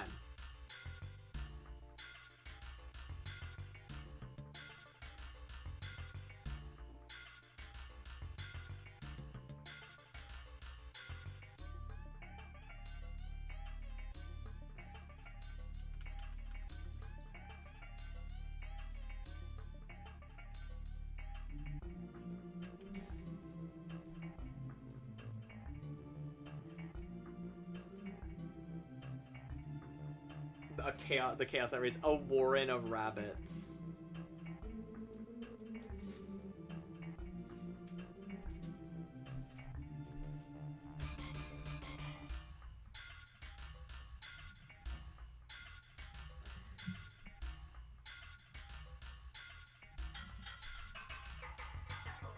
A group of frogs is called an army. Oh, that's why Sergeant Frog. A crash of rhinos.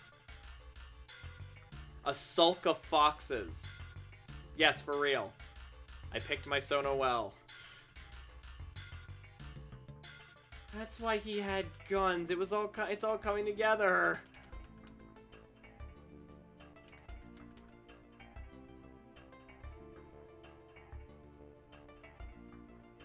Technically, I have an army record. Yes, you have an army of frogs. An army of friends.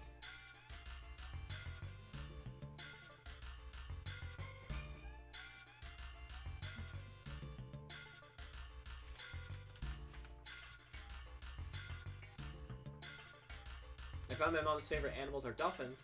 I was about my sister on the phone and she heard us! Take the phrase "you and what army" to a whole new level. You and what army? This army! It's a bunch of frogs.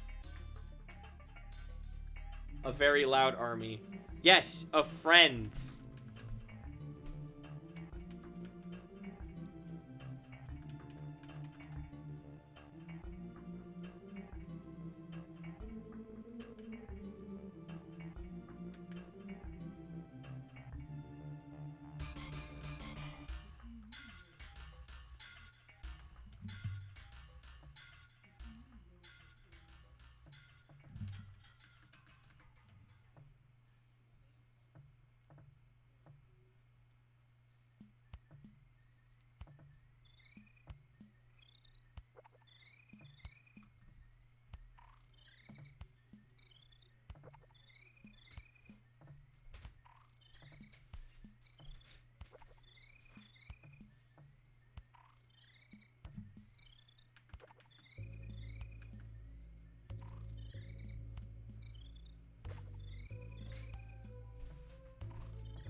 No, you're cute. Posse of Turkey. Now I have this list of group animals on my laptop, but it's proving useful. I mean, hey, it's making for interesting conversation.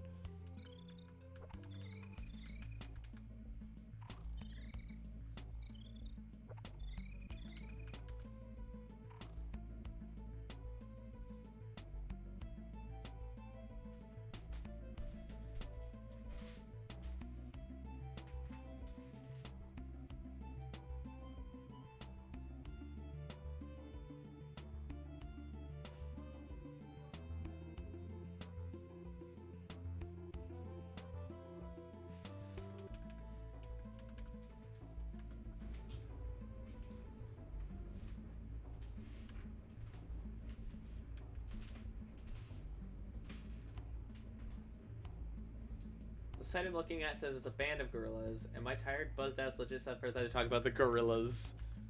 Maybe that's why they're called the Gorillas, because they are a band! Style, you are cute! No, you don't get to say that you're not! Bad. No.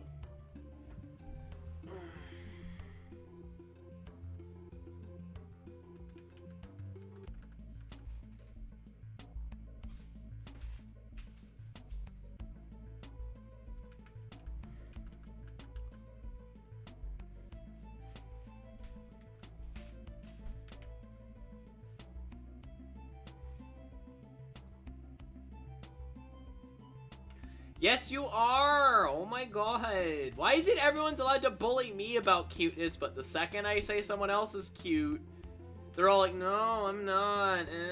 No, you're cute. Shush. That is my, you're cute. Shush. So are you, Kaze. Don't start this.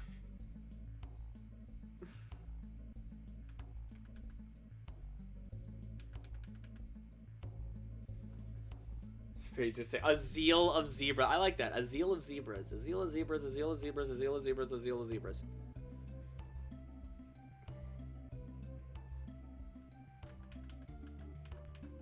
I kind of like this drawing. I think I might do another pass of her another time. I think we're wrapping up for tonight. And you think Styles the one who said it first? Yeah, but you're all like, that's all false. Because I've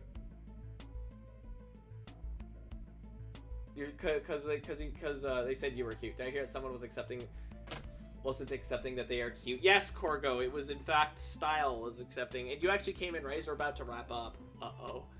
Me. And that's why I don't piss off crows. A shrewdness of apes. Wait. A murder of crows. Isn't it like a council of owls? Yeah, a pony. I just real quick, because again, I just wanted to bring this up. This little character is the reason why I was late, because I wanted to design myself a proper pony Sona. Her name is Fluffy Sketch, and she's basically, or you could just call her Dr. Josh Fogg, because it's just my pony Sona. She's a Pegasus, and a cutie Merc is an art. Yes. Pone.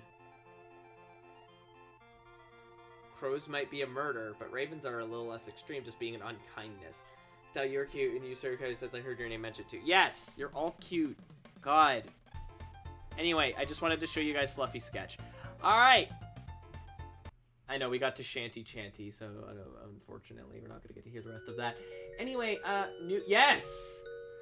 Anyway, let's see who's streaming tonight as we are wrapping things up for the evening, because it has been almost 4 hours, and I still haven't eaten my dinner, and it's like 11, so let's go to my Twitch.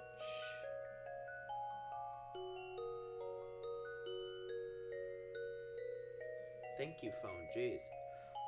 What do you mean over already? I streamed for like over 3.5 hours.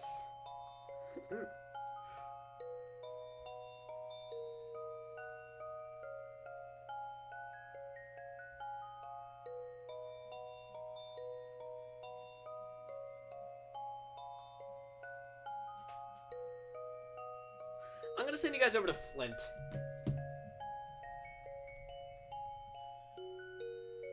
Super cute. All of you are cute. And that's the end of that because we're wrapping up the stream. I'm gonna send you guys over to Flint. They're currently, I think they're just vibing right now. Let me see.